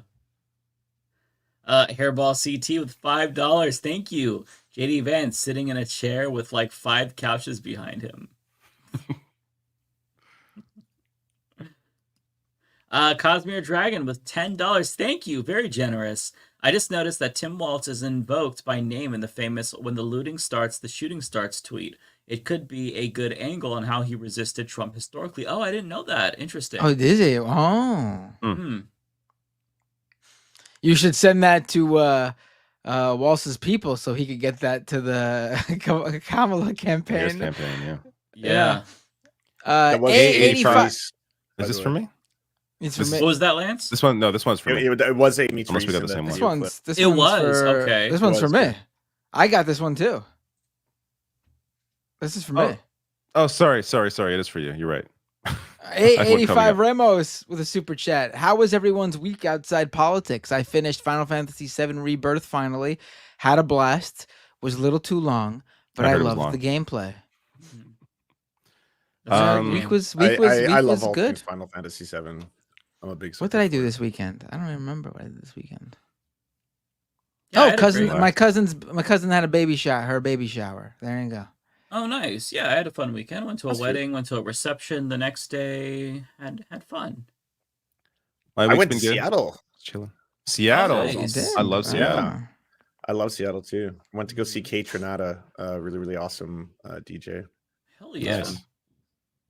How close were you to Mike? Could have went a little bit further, no? He's in Oregon, not too far. Yeah, like if we had longer than like we basically just went up for the Saturday kind of thing. But yeah, let's do a West Coast thing. That would be amazing. I'm fully on board with the whole we could do a live Leftist Mafia. I think that'd be super fun. Yeah, but where would we do it? Seems like New York. I could have baby. I love New York. I could New York catch is a most train. obvious. I could catch a train to like Seattle or like Los Angeles, but I'm not gonna fly in a plane right now. I can't do it. Fair enough. That'd be a 3-day train ride for me. Then Seattle, that's super easy for me. Seattle, I can be there in like an hour and a half. Yeah, I feel like I have this underlying fear of flying that I never realized I had till I started flying more again. I mean, when you're on, I didn't have it before, but now I'm fucking scared. When you're on the plane in the moment, I guess you have a minute or two where it's like, it's oh terrible. Boy. But I'm like, in the sky in this flying tube. What the fuck? Yeah. Think about how many planes. Think about how many planes fly think about how many planes fly a day though, and nothing happens. It's not even a rational fear. I know it's irrational, but it's still like, I don't want to be in a tube in the sky right now. I'll get on it one day. Okay, I'll be on a plane one day, but right now my mind is not gonna let me do that without freaking the fuck out, especially with the Boeing bullshit. I cared less when I didn't have a kid. Now I have a kid. I'm just like, oh, what if I die in this flight and he doesn't have a father? It's like, that's where my mind goes immediately. Wow, that is dark. It goes super dark. dark. That's why my kids fly. That's why my kids fly with me. We'll go down there. That is one way to eliminate the fear. It got darker. Sure, That got way darker. A85 Ramos with $5. Thank you. Matt, make sure this gets to Mike. Okay, it's there. Done and done. AA5 Ramos, thank you. Says, it's sad to me that we have to become so numb to these types of things. Just a repeat of what happens in our schools and the country, just moving on. Yeah, I assume you're talking about the story that Rebecca was talking about. Yeah, it's just on and on. Definitely not talking about Trump. Everyone forgot about that. I'm baffled. It's crazy. He didn't even get a sympathy bump. Oh my god, that's mind-blowing. The news cycle went by so quick on that. He's gone down. No one cares. Remember that article from Vanity Fair? Or no. It was The Spectator. Maybe, I'm not sure. It was like, we're all MAGA now. It's like, no, we're not. Yeah, baby. I remember. I was like, what? Okay. Yeah. I didn't read past, but apparently it was like a critique about that. It wasn't really saying that. Oh, really? Okay. Yeah, but I couldn't get past the headlines. We got clickbait. Oh. But you never want to clickbait to make yourself look stupid. No, exactly. Yeah, it's a dumb clickbait. Somebody else look a certain way, not yourself. Right. That's kind of you want to clickbait for someone to want to read the article, not want to be like, ugh, go away. Yeah, you just see the headline and you're turned off. So that's terrible clickbait. Bitey Face Puppy Guy, $10 super chat, very generous. Thank you. Says, just a thought about Alex Jones. He talks about the water turning the frogs gay, yet his political party wants to kill the EPA and deregulate chemical industries. Good point. That is a great point. Someone should bring that to him. That's a really good point. Well, he would say that it's the EPA who's putting the chemicals in there to turn the frogs gay. Oh, so okay. He would say so the private corporations like that. want to keep the water clean. Yeah, right. No, he would argue something like that because obviously, in the free market, they would be compelled to keep the water clean. Oh yes. Otherwise, customers would not do business with them. Yeah. Yes. As Dave Rubin would say, they'd leave a bad Yelp review and that'd be the end of that business. Right. Yes. People that don't remember a world before the EPA. Like right. Stupid. That's why if you go on Yelp and you find a business with a single negative review, you look at those store hours and it says closed. It just says done. It's out of business. No longer. Yelp. All you do is get one negative Yelp review and that's it. It's done. Believe me, if Yelp actually did that, corporations would find a way to shut down Yelp. Like, yeah, it actually led directly to them closing. Truth. Shadow, $10. Thank you. Says the cop freaked out over something that couldn't even be perceived as a threat, just like how the other cop freaked out over a stupid acorn. Oh my god, remember that reaction to gravity? God, yeah, these people are I just forgot about the edge. acorn.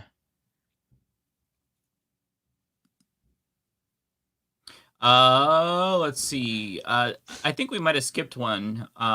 This one is mine, but there's one from Loretta Banks before this, unless it's out of order. It may be out of order. I'm not seeing that order here. Something about the super chat being about Jennifer Aniston made me immediately assume it was for Mike. I don't know why. Really? I don't know why. Maybe I give off like Friends of fiction. You give off Friends vibes. Yes, you definitely give off Friends vibes. That's why. Are you a I'll take fan? that as a compliment. Is that true?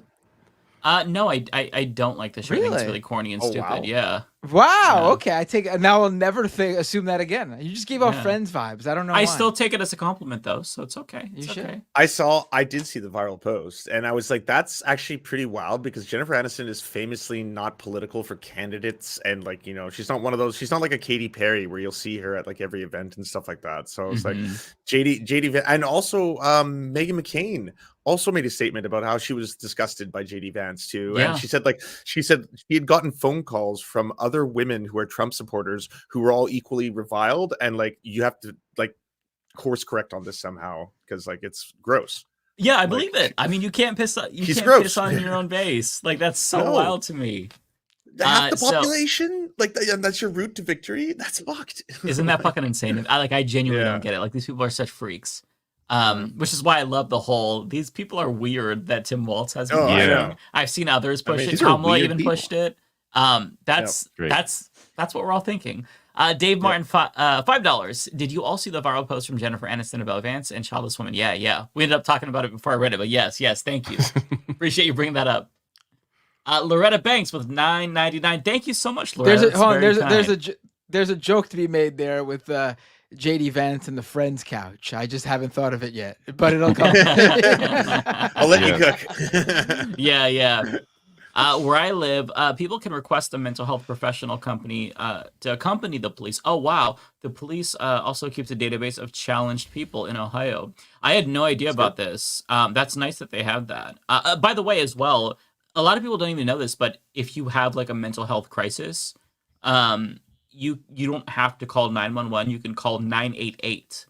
And they'll connect you with a mental health professional, and you can tell, like, if you're feeling depressed or you want to do self-harm or you're having some sort of an episode or you're disassociating.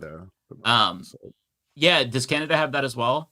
That's they something do. For everyone. I've a lot of friends have used it before, especially for like if you need a counselor and you want to speak to someone. Like sometimes you do have to wait, unfortunately. Like for it's not like don't use it as a suicide hotline or anything like that. It's not that. Like there are specific numbers for that which you should use if that's what you're trying to call. That you'll get help right away on. This is more like if you wait 20 to 30 minutes, you actually get connected with a counselor that can even take you to a psychiatrist if you need. Oh wow. Yeah. Narrator with a super chat. 2023 had the most extrajudicial killings by police in a decade. Did it? I feel like I might have heard that stat, but with everything going on, I don't. If that sounds also new to me.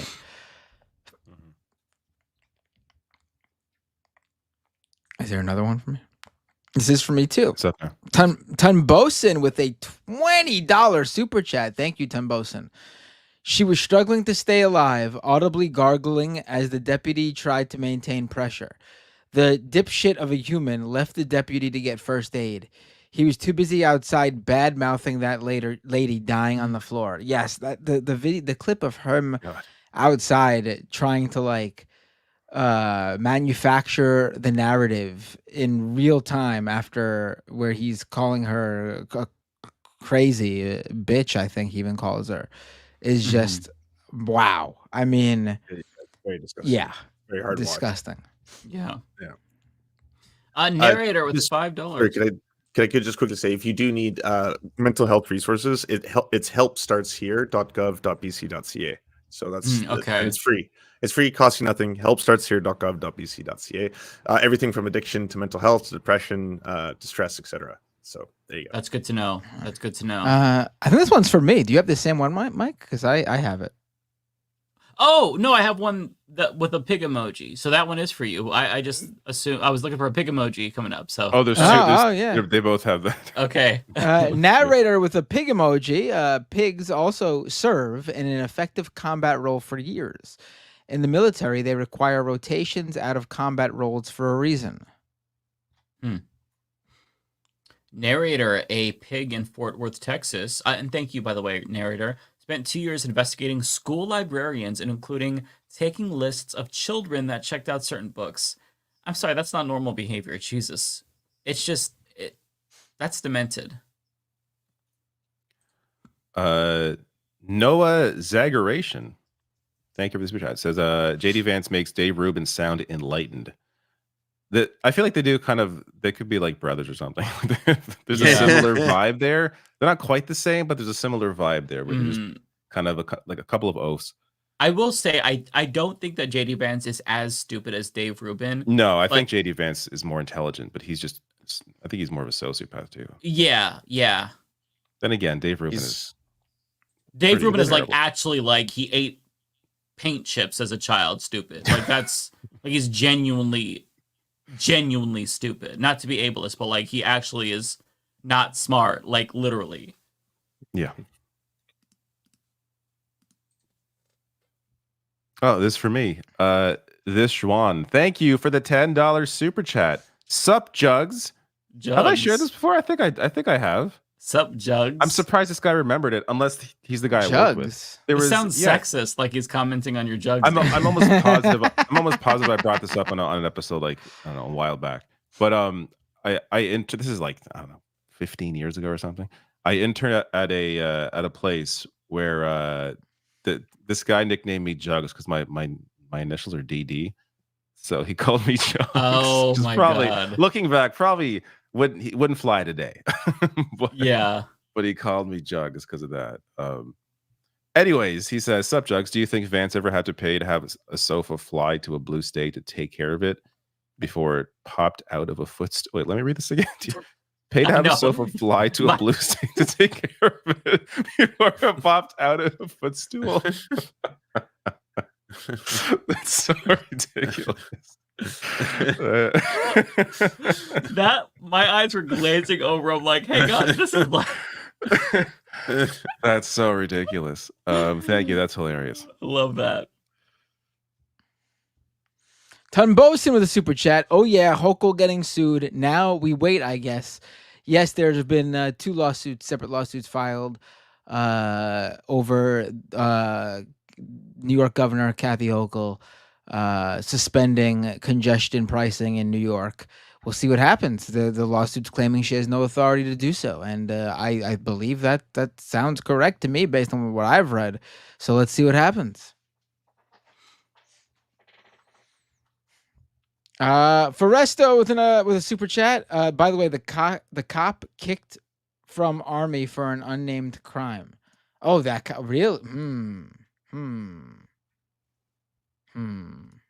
Perfect resume. Do you know, Binder, if he someone I saw people online saying that his tattoos were associated with something maybe far right? He had generic skull tattoos on his arm. Okay, I mean, they weren't like the SS skull or anything like that. Right. And I think a lot of people have skulls. The other, yeah. I mean, I have a skull on my arm. Yeah. Oh my God! I'm not a white supremacist. Holy shit! Undercover the whole time. The whole time. Yeah. But the other guy, the one who didn't shoot her, the other guy, he has. It was seen in the body cam footage on his forearm.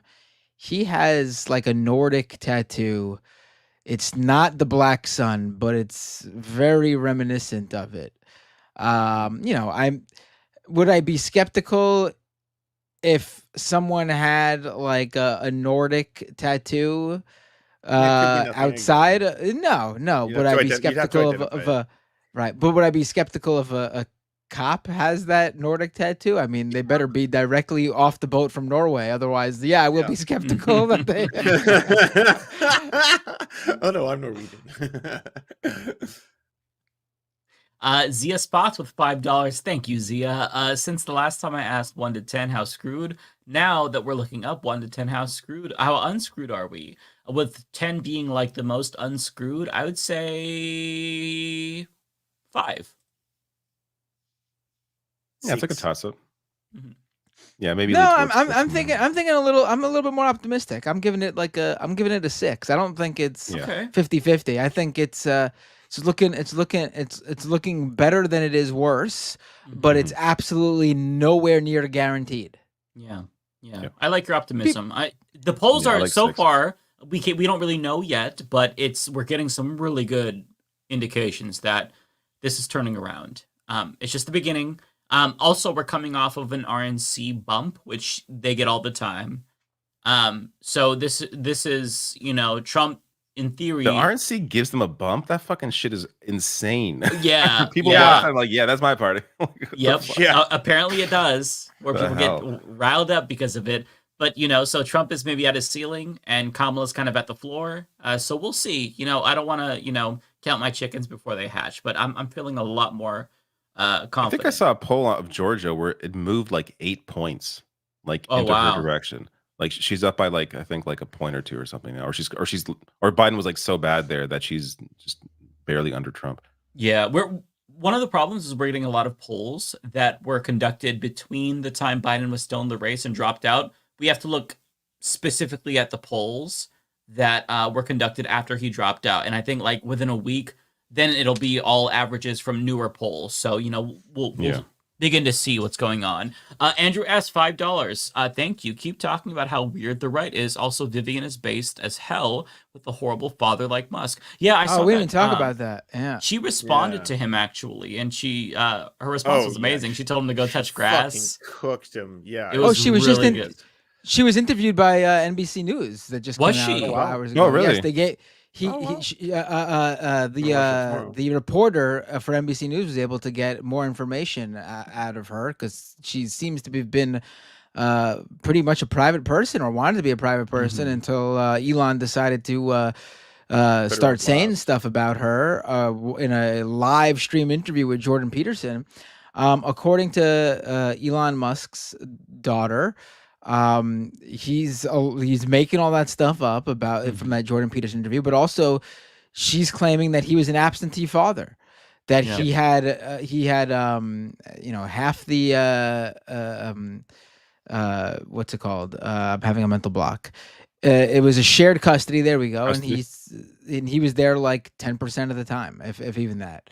And that she was also she said that when claims were made, like she's like, obviously I didn't say those kind of things or think those things because I was 4. Like, are you kidding me? 4 years old. Like, I'm not thinking I might be gay and I'm also like, cosplaying and all this kind of stuff. Like, that's just not true. Yeah, he just made up a bunch of details about her. Yeah, he made that all up. It's just the all music, lies. the theater. Yeah. She also said that the time they did spend together, I don't think this is in the post she put online. I think this is just in the NBC interview.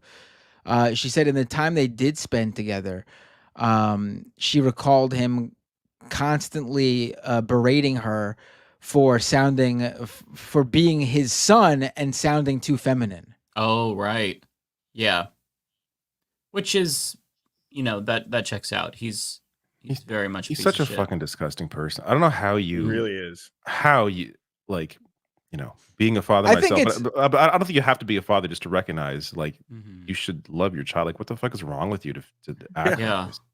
I think it's the most fucked up that he considers her to be dead. Like, I think right. So who can gross. say that about it sounds, child? It comes off like I want to be the victim. That's completely how it comes off to me. Like, I'm the victim. But also. Here. But also on top of that, like, he actually does have a child who died. Like, that's and it's not apparently, and it's not his trans daughter, who if he has issues with her, okay, I mean that's a separate thing, but he doesn't need to consider her to be dead. Like, that's taking it a whole nother level. That's just fucking bizarre. I can't imagine. Yeah. Worst parent ever. Unit 01. Oh, by the way, that video that I did on Elon Musk, it got bombarded by like right-wing transphobes. I don't know how it got on their algorithm. It's like, well, it's not like that bad. Like, it's 75% like dislike ratio, but usually my videos are like 98%. So they found it. So go like that if you haven't seen it. You're Unit on 01. some weird corner of the internet, like reply videos. There's got to be like 2 or 3 of them. That's what they do. Nerdotic and stuff like that. Yeah. I don't know how that happened because usually my comment sections on trans videos are overwhelmingly positive. So at the end, I'm like, if you're a trans person, go look at the comments. We stand with you. And then this is the one that happened to get bombarded. On that point, I did a video on my second channel on actually 2 videos on the game Concord, which I really enjoyed. There's a public beta that was out. And that game has a diverse cast of characters and pronouns like on the character select screen. And that game is fucking pronouns. Those video, oh my god, the comments, the downvotes, insane. Really? Like at least they get me views. Like, I'm getting some views on this channel now. Yeah. But like there's so obviously a hate campaign around it. You search up Concord, look at any tweet that's like praising it, they're fucking getting flooded. Oh, this game sucks. No one likes this game. This pronoun, like it's woke trash. God. Like it's fucking so weird what these like. I don't know, are they children? Like, what the fuck is going on? It has to be 12-year-olds, right? Like, yeah, it's like 4chan or whatever the hell it is. Like, just they have like a thread of like, hey, download this video. Like, it's I so can't bizarre. imagine grown adults doing that. Like, if I played a game and I hated it, I can't imagine seeking out content. Be like, fuck you. This like, you just move on. Who has that like, time? Like, who has that hatred or that time? It's so weird. I don't get it. Unit 01 with $5 Canadian. Thank you, Aaron Sorkin, creator writer of the liberal fantasy show The West Wing. Let me try that again. Wrote an opinion piece suggesting the Dems nominate Mitt Romney for president. I saw that. Aaron Sorkin is such a goofball. So I never watched The West Wing, but I watched Newsroom. And I enjoyed it overall, but there were moments that were so weird. And I remember, especially if you go back now, it's really cringy now. Now especially because I was at the time I didn't recognize how cringy it was, but it's really cringy now. I remember. So the thing that stood out to me, the airplane scene is so good. The airplane scene is. Oh so my good. God, it's so. Oh, cringy. see, what I was gonna say is the Osama bin Laden scene. That's the one, the airplane one. That's the one. Oh, is that when it was? Okay, okay. I just remember like they were all like, "We got him," and they're all like, "I'm like, what the fuck?" Like, it's so bad. It was really bizarre. Yeah, his writing is terrible. I forgot that was on an airplane. It's been a really long time since I've seen it, but yeah, I just remember being very weirded out by it. And also, that dialogue is so fast, where it's like normal people don't respond that quickly in such like a clever way. Like they're always like fast walking and like it's just so unrealistic. It's just it's so bizarre. Yeah, I hate his style. It's awful.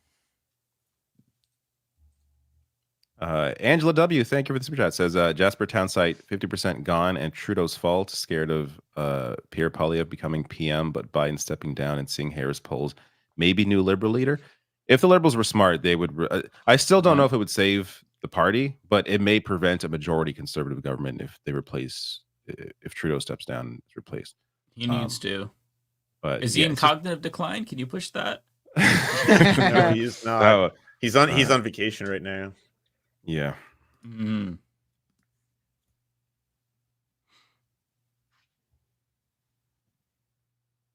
Binder? Is this for me? I don't think so. Probably. I usually don't ask you. It is. Wow, I missed it. Tunbosin with a super chat. Peter Thiel and JD Vance follow some really weird shit called Dark Enlightenment. Look up Curtis Yarvin, aka Mencius mold bug. Yeah, I think we were talking about the guy earlier. Brought up earlier, Curtis Yarvin. Yeah.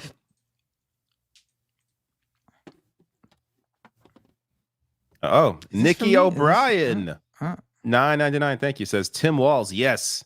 I said she has to pick this guy in sync with Matt. Love y'all. Moro Hermida. Thank you very much for your generous $10. The Lupin Lodge, $5 says Sup Sock Dem Mafia, debate me bros. Viva Eternal Permanente Global Revolution. Okay, right, Conservative Lodge. Gotcha.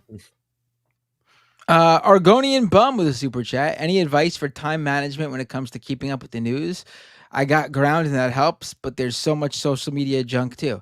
Yeah, just log the fuck off. Don't pay attention to the news. I mean, to be serious, I mean, a lot of times I think people get wrapped up in like they gotta the stuff you see on social media. Every now and then, yes, news will break there first, but for the most part, if it's on social media and it's not like in headline news everywhere else, then, it's probably just for like a niche audience. It might interest you, it might not, but anything that's like breaking news that's like actually really important, you'll see it everywhere. You're not going to miss that. It's about being first to see it, I guess, though. Then that's like, you got to really, but you don't need to. Just watch the news aggregators that like take stories and give additional context, like the Rational Nationals, the Humanist Reports of the world. That's really all you need. Catch some streams once in a while with, Lance from the Serfs or Like It or Not, or, Majority Report, Doom, just like these types of channels. I think that's what you need to That's what you need to watch, because they give you the best of the best, and they break it down in a humorous way, give you some additional context. That's what I would recommend. Hey, good advice. I'm also hearing that a lot of people are getting into newsletters where you get the email. I can't stand email at this point. I get too many emails. I never read any of them. But if you want your news whenever you choose to read it, just sign up for a bunch of newsletters, and then people that cover shit, you'll just get it to your inbox and read it when you want. Don't feel like you're compelled to always have to be on top of everything. Yeah. Lizzie Bennett with $5. Thank you, Lizzie. That Elon Musk interview was horrendous. He's competing for worst father of all time with Heihachi Mishima. Tekken fans know the reference. Oh, okay. I don't know who that is, but yeah, he is. Yes, he's such a terrible father. Holy shit! What a bad. They're bringing person. Heihachi back. They announced that the same day I think it was the same day Kamala Harris, or the same day Joe Biden dropped out. They announced that Heihachi, who had he died in the last game, and now he's I guess they're gonna somehow resurrect him because it's a fighting game. Doesn't make any sense. But they're bringing him back for Tekken 8.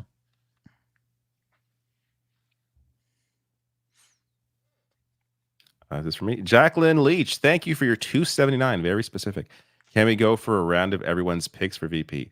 Tim Walz, watch my video. I did a video on it. Tim Walz pilled me. Tim Walz. There you go. Mm-hmm. Can we get 4 for 4? Convert. I'm a convert. Say it, Matt. Fetterman Cinema Mansion. Put my faith in you. You spoke over my joke. Way to ruin it. Oh, sorry. I didn't know you were about to make a joke. I heard it. No, for real, Waltz or Bashir seem like the best 2 picks. Yeah, Bashir for Let's go Bashir al-Assad. Yeah. And Waltz. Elena the Dragon Girl, $5. Regain. By the way, I heard that from Hassan. I have to credit him. I heard that. I feel like that's something like Trump would call him if they pick him. Trump would call him Bashir al-Assad. Bashir al-Assad. This guy they picked for VP. Yeah, it stuck with me after Hassan said it. I was laughing, so I have to credit the GOAT for that. Regaming. Did you all hear World of Warcraft developers Blizzard voted to unionize on top of Bethesda doing the same? That's really encouraging. I did. After so many closures, after so much 500 bullshit, people that work there too. It's like a big. It's a big. So happy to hear that. Yeah, good for them. That's awesome. I'm gonna bow out, fam. I gotta go. Take Chico is staring at me. All right, you take care. All right, bless. I'll rave. We're about to. No, I have to get rid of that right away. Don't like that close-up shot. Yeah, same. Dave Marvin with $5. Hey, I asked last week for you all to do a live show in Seattle. Please do. I would be cool at Seattle. That's just like a quick train ride or a drive. I mean, that's a long. I love Seattle, but it's a long ass flight. Yeah, you're on the East Coast. So that's Yeah, I'd have to bring the whole family if I went to Seattle. I don't know if I want to. Yeah, it's hard because we're on opposite sides, of the continent. Let's meet in the middle. Where what's in the middle? Yeah, what's in the middle of the U.S. Anything good there? We don't really want to go there, David. That's what I'm saying. I guess I don't leave the West Coast. Okay, I just play it safe.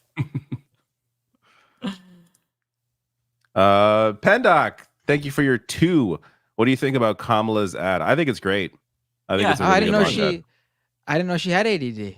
She'll be a bunch. She'll be the first. She'll be the first for a lot of things. I didn't realize. Mm-hmm. That's so great. Much more representation for a lot of us. Narrator, don't try the crab dip. If you know, you know. I don't know. Oh. Dan TC, $2. Any thoughts for Newsom homeless executive order? Yeah, he is. What is he doing? He's giving police authority to clear out homeless encampments now, basically following the Supreme Court's ruling that's something that they can do. The guy's a fucking scumbag, honestly. Like, he's such a piece of shit. And he is never going to become president if I have anything to do with it. I think that this man he's a conservative. He is just a conservative, and the way that he has smooth talking conservative. Yeah, he's a used car salesman. He's got the greasy hair. I wouldn't trust him if he was trustworthy, but we know he's demonstrably untrustworthy. He's just a fucking piece of shit, honestly. I feel like that was him saying, I do not want to be considered for VP or anything. Yeah. Count me out. And I feel like he's the type of person where there's like 18 different scandals waiting that Republicans have just for sure had, Didn't he cheat on his wife? Like, that was like, not that should, prevent you from public office. Right. But like, he's already been in scandals. Yeah. He used to be married to or date Kimberly Guilfoyle. That's a scandal in and of itself. That already, no. For both of them. Yeah. That's disqualifying. Yeah. Anupam, thank you, or Pam, thank you for your $10. S tier, Bashir. A tier, Walls Kelly. B tier, Pete Shapiro. Too many scandals. F, Pritzker. Really? Just a worse Waltz in every way. Or Walt. Is it Waltz or Walt? It's Waltz. I don't know why. I like Pritzker. Yeah, I like Pritzker. I like good. Pritzker I just don't think he's VP. I think he's a potential next, when there's a primary for the Democrats, he should run for president. Yeah. He seems too big to be a VP. Yeah. Thoughts. Also, wait, are you making a pun here or something? I'm not making. I didn't. It's like, what? It's a weird thing to say. His personality is too big. He just seems like he'd be wasted as a VP. Thoughts. Also, is Mike's middle name Richard? He has that vibe. Yes. What? Is it? Oh, well, how about that? Sure. I definitely believe you. Edge's Dragon with $5. Thank you. With Waltz's appeal to Gen Z, do you think he can possibly affect the outcome in multiple swing states better than other potential VP picks? Yes. I think he can. Wait, does Waltz have appeal to Gen Z? Do they know who he is? Yes. Like, what's his name? Oh my God. David Hogg has like a whole campaign. He's like trying to get Walls to be the pick.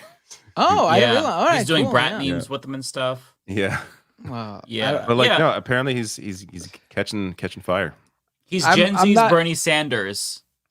All right. I mean, he had high school teacher. I trust a teacher. Yeah, I do too. That's a great point, David. Yeah.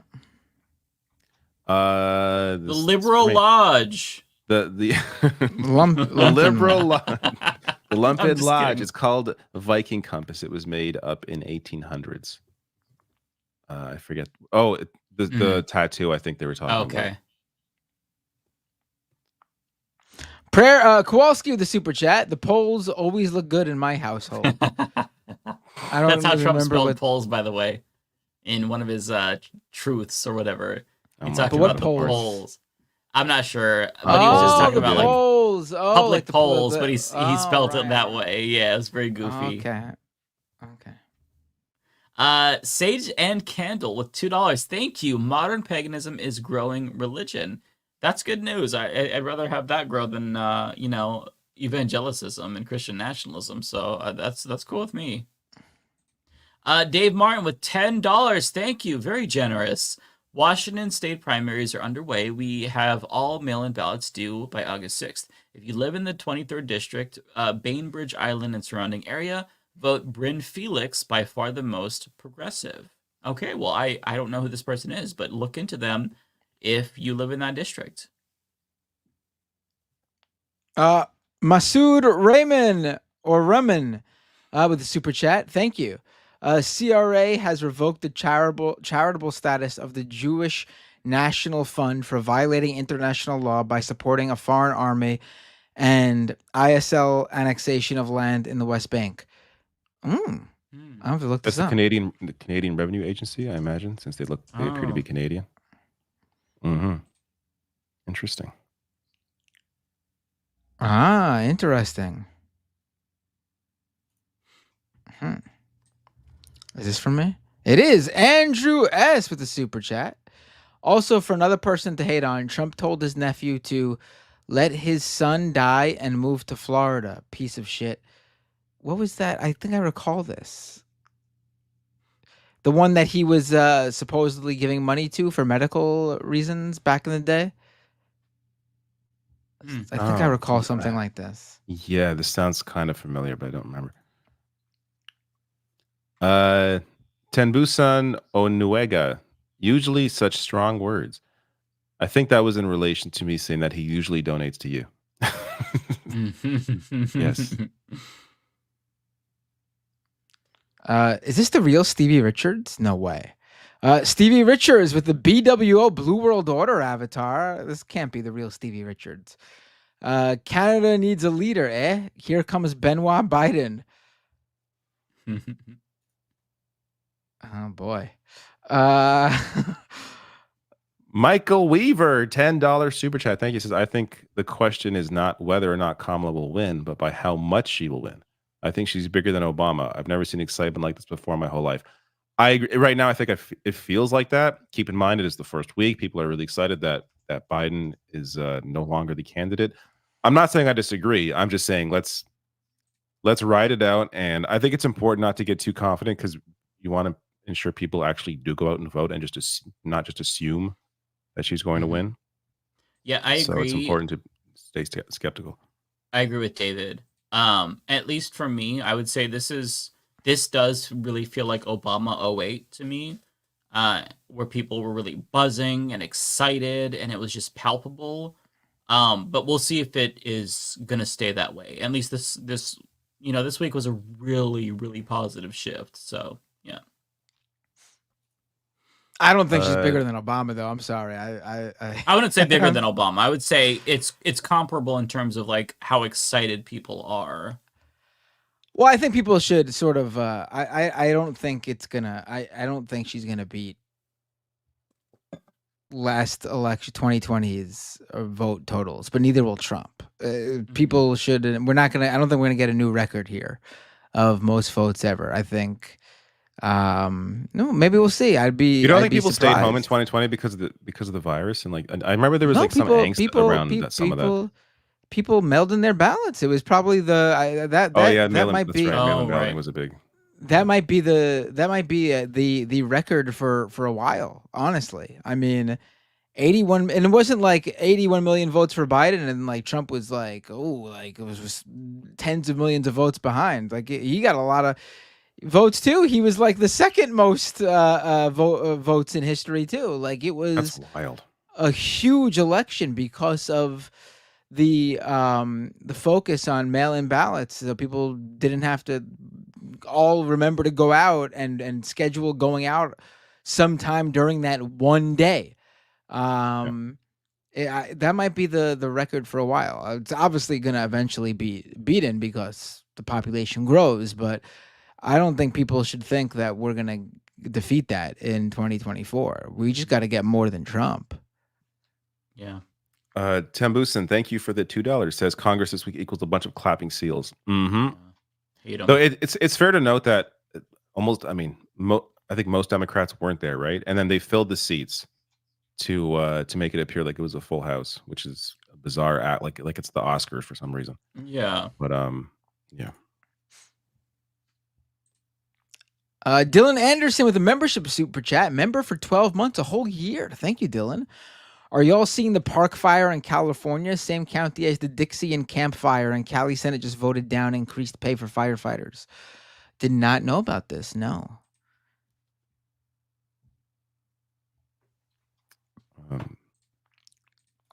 Where was I? Narrator, thank you for the super chat. Says Hunter x Hunter returning September 4th, Fable 4 next year. I just looked up what Hunter x Hunter was. Like, what is that? It is a manga series. I was not familiar. I'm not into manga, but I appreciate it. I respect it. It's also Fable 4, yeah. It's also the name of the. Okay. It's also the name of the president's son. Oh yeah, it's also a TV series. Right. Yeah, I watched some of the anime and it was pretty good, but I kind of like lost interest after a while. But I enjoyed it for a little bit. Yeah, I have a Crunchyroll subscription, or is it Crunchyroll still, or is it the other? Yeah, it's still Crunchyroll. Because it was like Funimation. I think I was subscribed to, then it moved over. Yeah, I'm looking for something to check out and watch. Preferably a movie though, because all these fucking animes, like some of them, like One Piece, it's like 1 million episodes. I'm like, I can't. So long. I'm not gonna get into that now. I'm on episode 650, and the arc that I'm on is just dragging right now, and it's like, oh my god, that's crazy. Yeah. Kowalski, I'm in the middle of the country. I got room for you. There we go. We can hold. Maybe we should do. Maybe we should do the live show in Nebraska, right? Just for Kowalski. He's the only guy that shows up. He'll be the only one there. Yeah, right. Autistic Goblin with $10. Very, very generous. Thank you. Meet in the middle and have Kowalski as a guest host. That'd be amazing. No, because then we'll have no audience. We can't. We need someone to watch the show. Missing Futures with a $10 super chat, and according to YouTube, this is your first ever super chat on a live stream. Thank you so much for allowing me to be your first. You don't have to read on stream if you don't want to. Oh, well, do I? I will. I have movie review channel on YouTube, Futures Missing. I am normally here on a different name. This is embarrassing. No, it's not. Everyone check out Why is this embarrassing? Futures Missing on YouTube. Let's see. It's an amazing YouTube channel. I highly endorse it. It's like some far. You don't want to say that without checking it out. Yeah, you want to be careful on that one. Oh, you just started it because it's new. It looks like. Kowalski there you go. Check with it out. $2. Sam Cedar for VP. I just want to see the debate. He should just run for office. Like, run for Senate. Take Schumer out. He was amazing. There you go. He was supposed to run for Senate to just not with any supposed to, idea like, of not winning. joking, or just like there was an idea, not supposed to, like but there was a push to get him to run for Senate last time Schumer was up. Was it 2022? Just to like be able to get out there and hit him on things, but it never. I don't think he's hold him left. To deal with that shit, you know? Yeah, I don't blame him. Yeah, it would be great, but I don't blame him at all. Who wants to be in that shit show? Narrator with a super chat, General Strike 2028. Get ready. All right, I'm getting ready right now. No one disturb me until 2028. That's what the I thought this was one for next year. For Sean Fain, I thought was discussing one for next year. Yeah, I thought it was. I thought he was discussing 2028. I could be blending that with what you're hearing, David. But yeah, apparently I thought it was 2025. He was planning a general strike. If unions could pull off a general strike, that would genuinely be like game changing. So of course, yes. Yeah, I'm down. Pendoc, thank you for your super chat. Says Kamala leading Trump in Michigan by 1%. Trump was beating Biden by 8%. It's a new game now, folks. It's one poll. It's just calm down. Well, maybe after that, to see the averages. Definitely a good sign if that's the truth. Maybe after that speech, it'll go up a little bit more. That was surprising to hear. Yeah. Mm-hmm. Honestly, like I obviously a lot more needs to be done, and she still made her overtures to, Zionists and Israel, but the long and truly felt empathetic section about what's happening in Gaza is something that we have not heard from anyone in this administration for 9 months. Nothing even close to it, honestly. When what she did is she made it easier to answer the question, is there a difference between her and Donald Trump? With Biden, that the answer to that question on the issue of Gaza is probably not. Like, he maybe would just go more balls to the wall, but I mean, Biden is already letting that happen. But with Kamala Harris, now you can actually make an argument that, okay, no, there is going to be a real palpable difference between her and Donald Trump, which is what was desperately needed, because if people don't feel like there's going to be anything that changes on this issue, if this is your number one issue, you're not voting. So I mean, it's good. There's always a difference between the parties. Like, there's at least Democrats that are fighting for the right thing, right? Like, so there's also Trump Heights in Israel. In the Golan Heights, like, you know what I mean? Like, and Netanyahu wants Trump. I think that also gives it away. But but yeah. Oh, he is not going to be happy about Harris's speech. He is not gonna. Yeah, because that's the first time anyone in the administration has said anything even like that. Yep. Daniel R, thank you, says Candace Owens' voice, which I will not attempt to imitate. Where my stable lefties at? That's a reference to the sound drop that Aaron Brown always uses. Thank you. Lizzie Bennett, $5 super chat. Thank you. Says, I prefer Bashir and Walls. Kelly and Shapiro are pro-Israel as far as I know. Thanks, David, for getting the Tekken reference. No problem. I'm not super into I mean, I'm just shitty at fighting games, but Tekken 8 was one where I'm like, you know what? This game looks cool as shit and it's really good and I still suck at it, but it's still fun. Angela W with $2.79. Thank you. A bit later, but yell pivot at Matt. Pivot, Matt. I don't know what that. Okay. T King with a super chat. What are the chances SCOTUS overturns Harris win? I mean, I was gonna say I'd like to see them try, and then supercut to them doing that, and me. At that point, like the country idiot. burns the fuck down if they try to do that. Yeah, shit. I don't think. I mean, they did it in 2000. Who knows? Yeah, yeah, but that was it was a little bit. They did, but that was a situation where they could try and pretend they didn't. You know what I mean? It was a very unique situation. Yeah. If you're saying, do they overturn her win because of the whole Biden-Harris swap? I don't think that. Yeah. But could they overturn the win if like there's another 2020 situation? That I can see. Yeah, some close states, and then just, or the states work against her in some way. Mm-hmm. Also, I just want to say, overwhelm the vote. Yeah, I'm looking at our background, and David, because of that like little white light on the right hand side of your screen, doesn't it look like we're like we could potentially be in the same room? Like it fades into my like it's fading into it. Yeah. There's a good gradient going on there. Just reach over and smack you. Like I'm actually sitting right next to you, right? Yeah, like.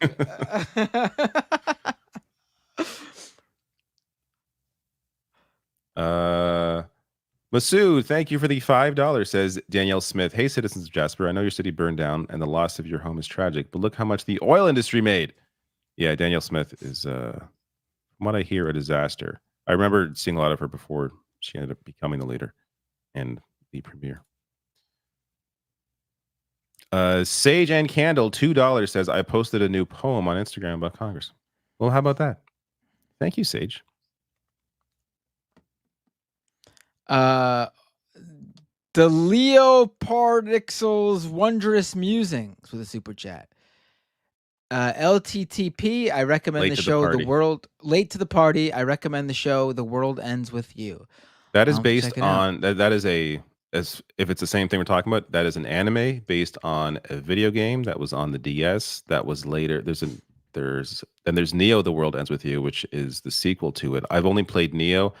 I have the original on the DS, but I haven't played in terms of I have like I downloaded a copy of it. But I actually watched a bit of the anime. I didn't get through it. Like it's fine.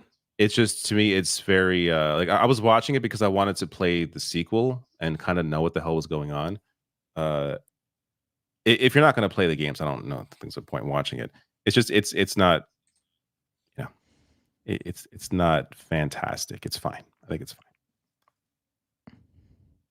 fine. Babe photo with $4.99. You think if we send Nancy Pelosi to the Knesset, she could take down Bibi like she did Biden?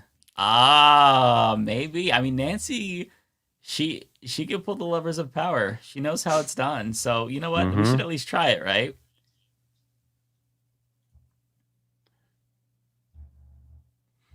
It's me again. I think I'm done. S. 25.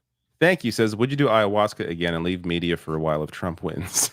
Walls 20. I wouldn't do that again because I have a son now. I feel weird leaving for a week and just doing that. I'm past my ayahuasca days. But it definitely would be a depressing time if she won. That's for sure. If he won. Sorry, if he won. Yeah, sorry. Ooh, Obviously, if she won, it would not be depressing. David let in the mass slip right there, folks. No, the problem is it's 11:43 the right p.m. wing, and I'm fucking falling asleep at this desk. The right wing Trump supporters coming out of him right now, folks. Possible curry dork. Thank you. Says I'm gonna take a dump on my Jesus Christ. We start hard. I'm gonna take a dump on my chest. How do you take a dump on your own chest? If Harris picks Shapiro, Bashir gang here. I like Walls, but I feel like Trump would criticize him for the riots. That's criticize him for the riots. He's going to criticize them regardless. Never give in to the idea of, they're going to attack us from the left, because they're going to fucking do that regardless of what the fuck you do. So the idea of like giving into that worry, to me, is stupid. You have to worry about turnout. You have to worry about, are we going to get enough young people out also, to vote? That should be the concern. Could you do me a favor? Keep this super chat on the screen. Yes. Trump would criticize him for the riots, and pull up a photo of Waltz for a second. Bring up a photo of Waltz? Yeah, just pull up a photo of him for just 1 second. Right. Just like a still of him on MSNBC or something. Just give me a moment. We'll wait a second. We'll wait a second. It's all right. We have a second. It's not going to take too long. It's not hard to find. Is this going to involve taking a shit in the chest and for some reason bring Waltz into this? No. Where are you going with this? I was just okay, here. They said,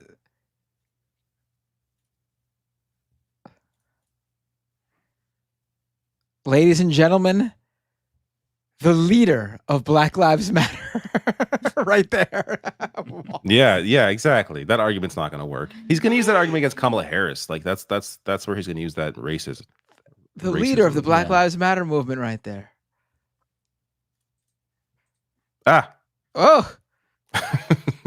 Terrible. There's more coming in. Rolando, thank you for your $10 super chat. Says, David, were you or Mike able to finish Metal Gear Solid 5? What are your thoughts on it? The devious plan of the main. Okay, I don't want to spoil things if spoiling things are happening. I have not finished it. No, I am playing it, but I'm playing it in addition to playing like 6 other games. It's just maybe I'll finish it at some point, but Metal Gear is a game where it's like also, except for 4 that I actually beat, I haven't beat a Metal Gear game, so it takes. I usually at some point just like fall off of it.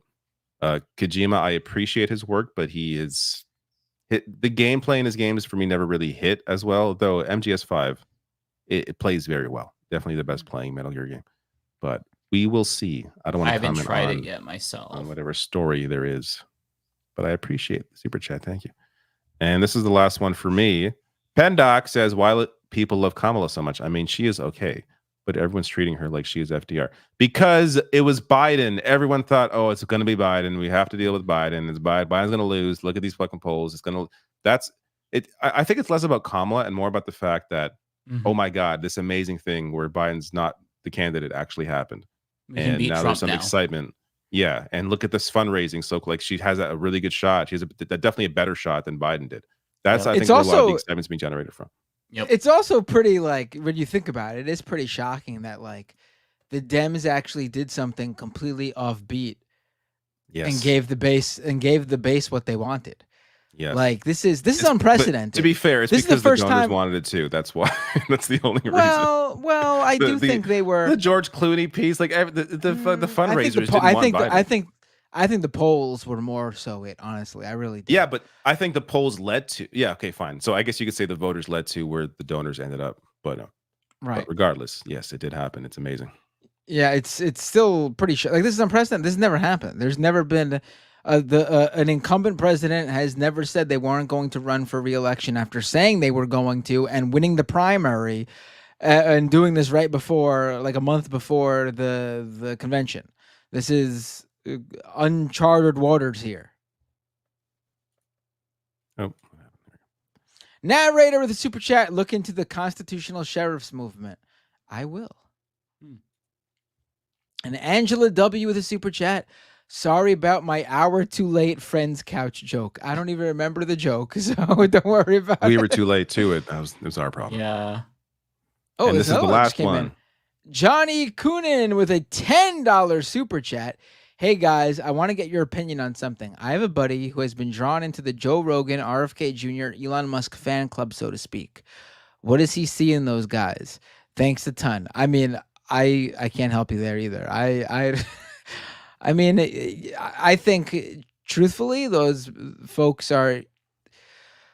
There's a few things. They're easily swayed into believing that, like, Elon Musk is a really smart guy and is going to take us to Mars and save the planet. Like, there's that cohort.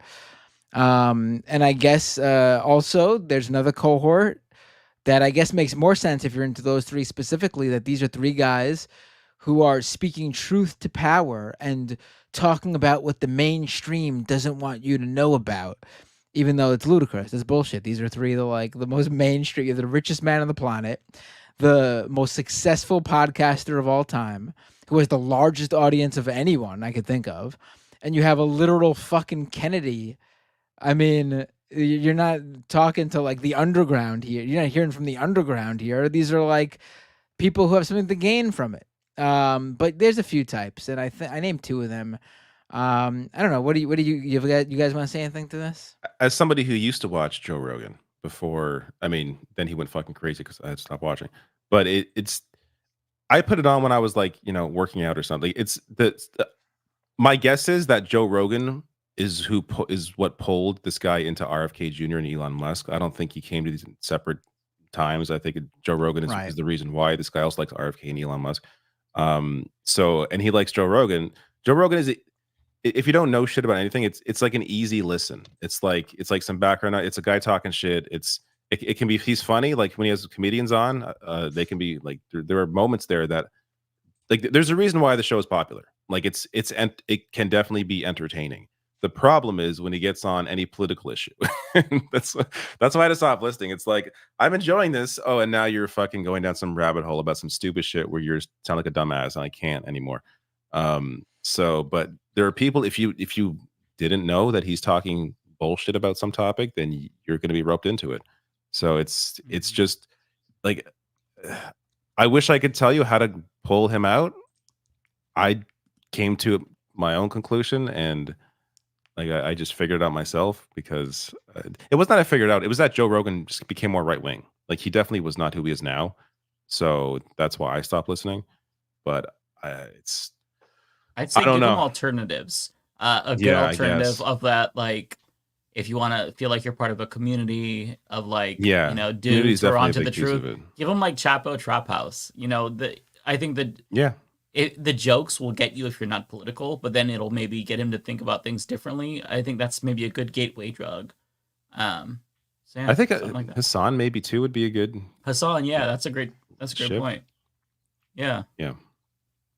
But it's not really a podcast, but yeah, alternatives I think is a good idea. There's more. Oh, there's one more.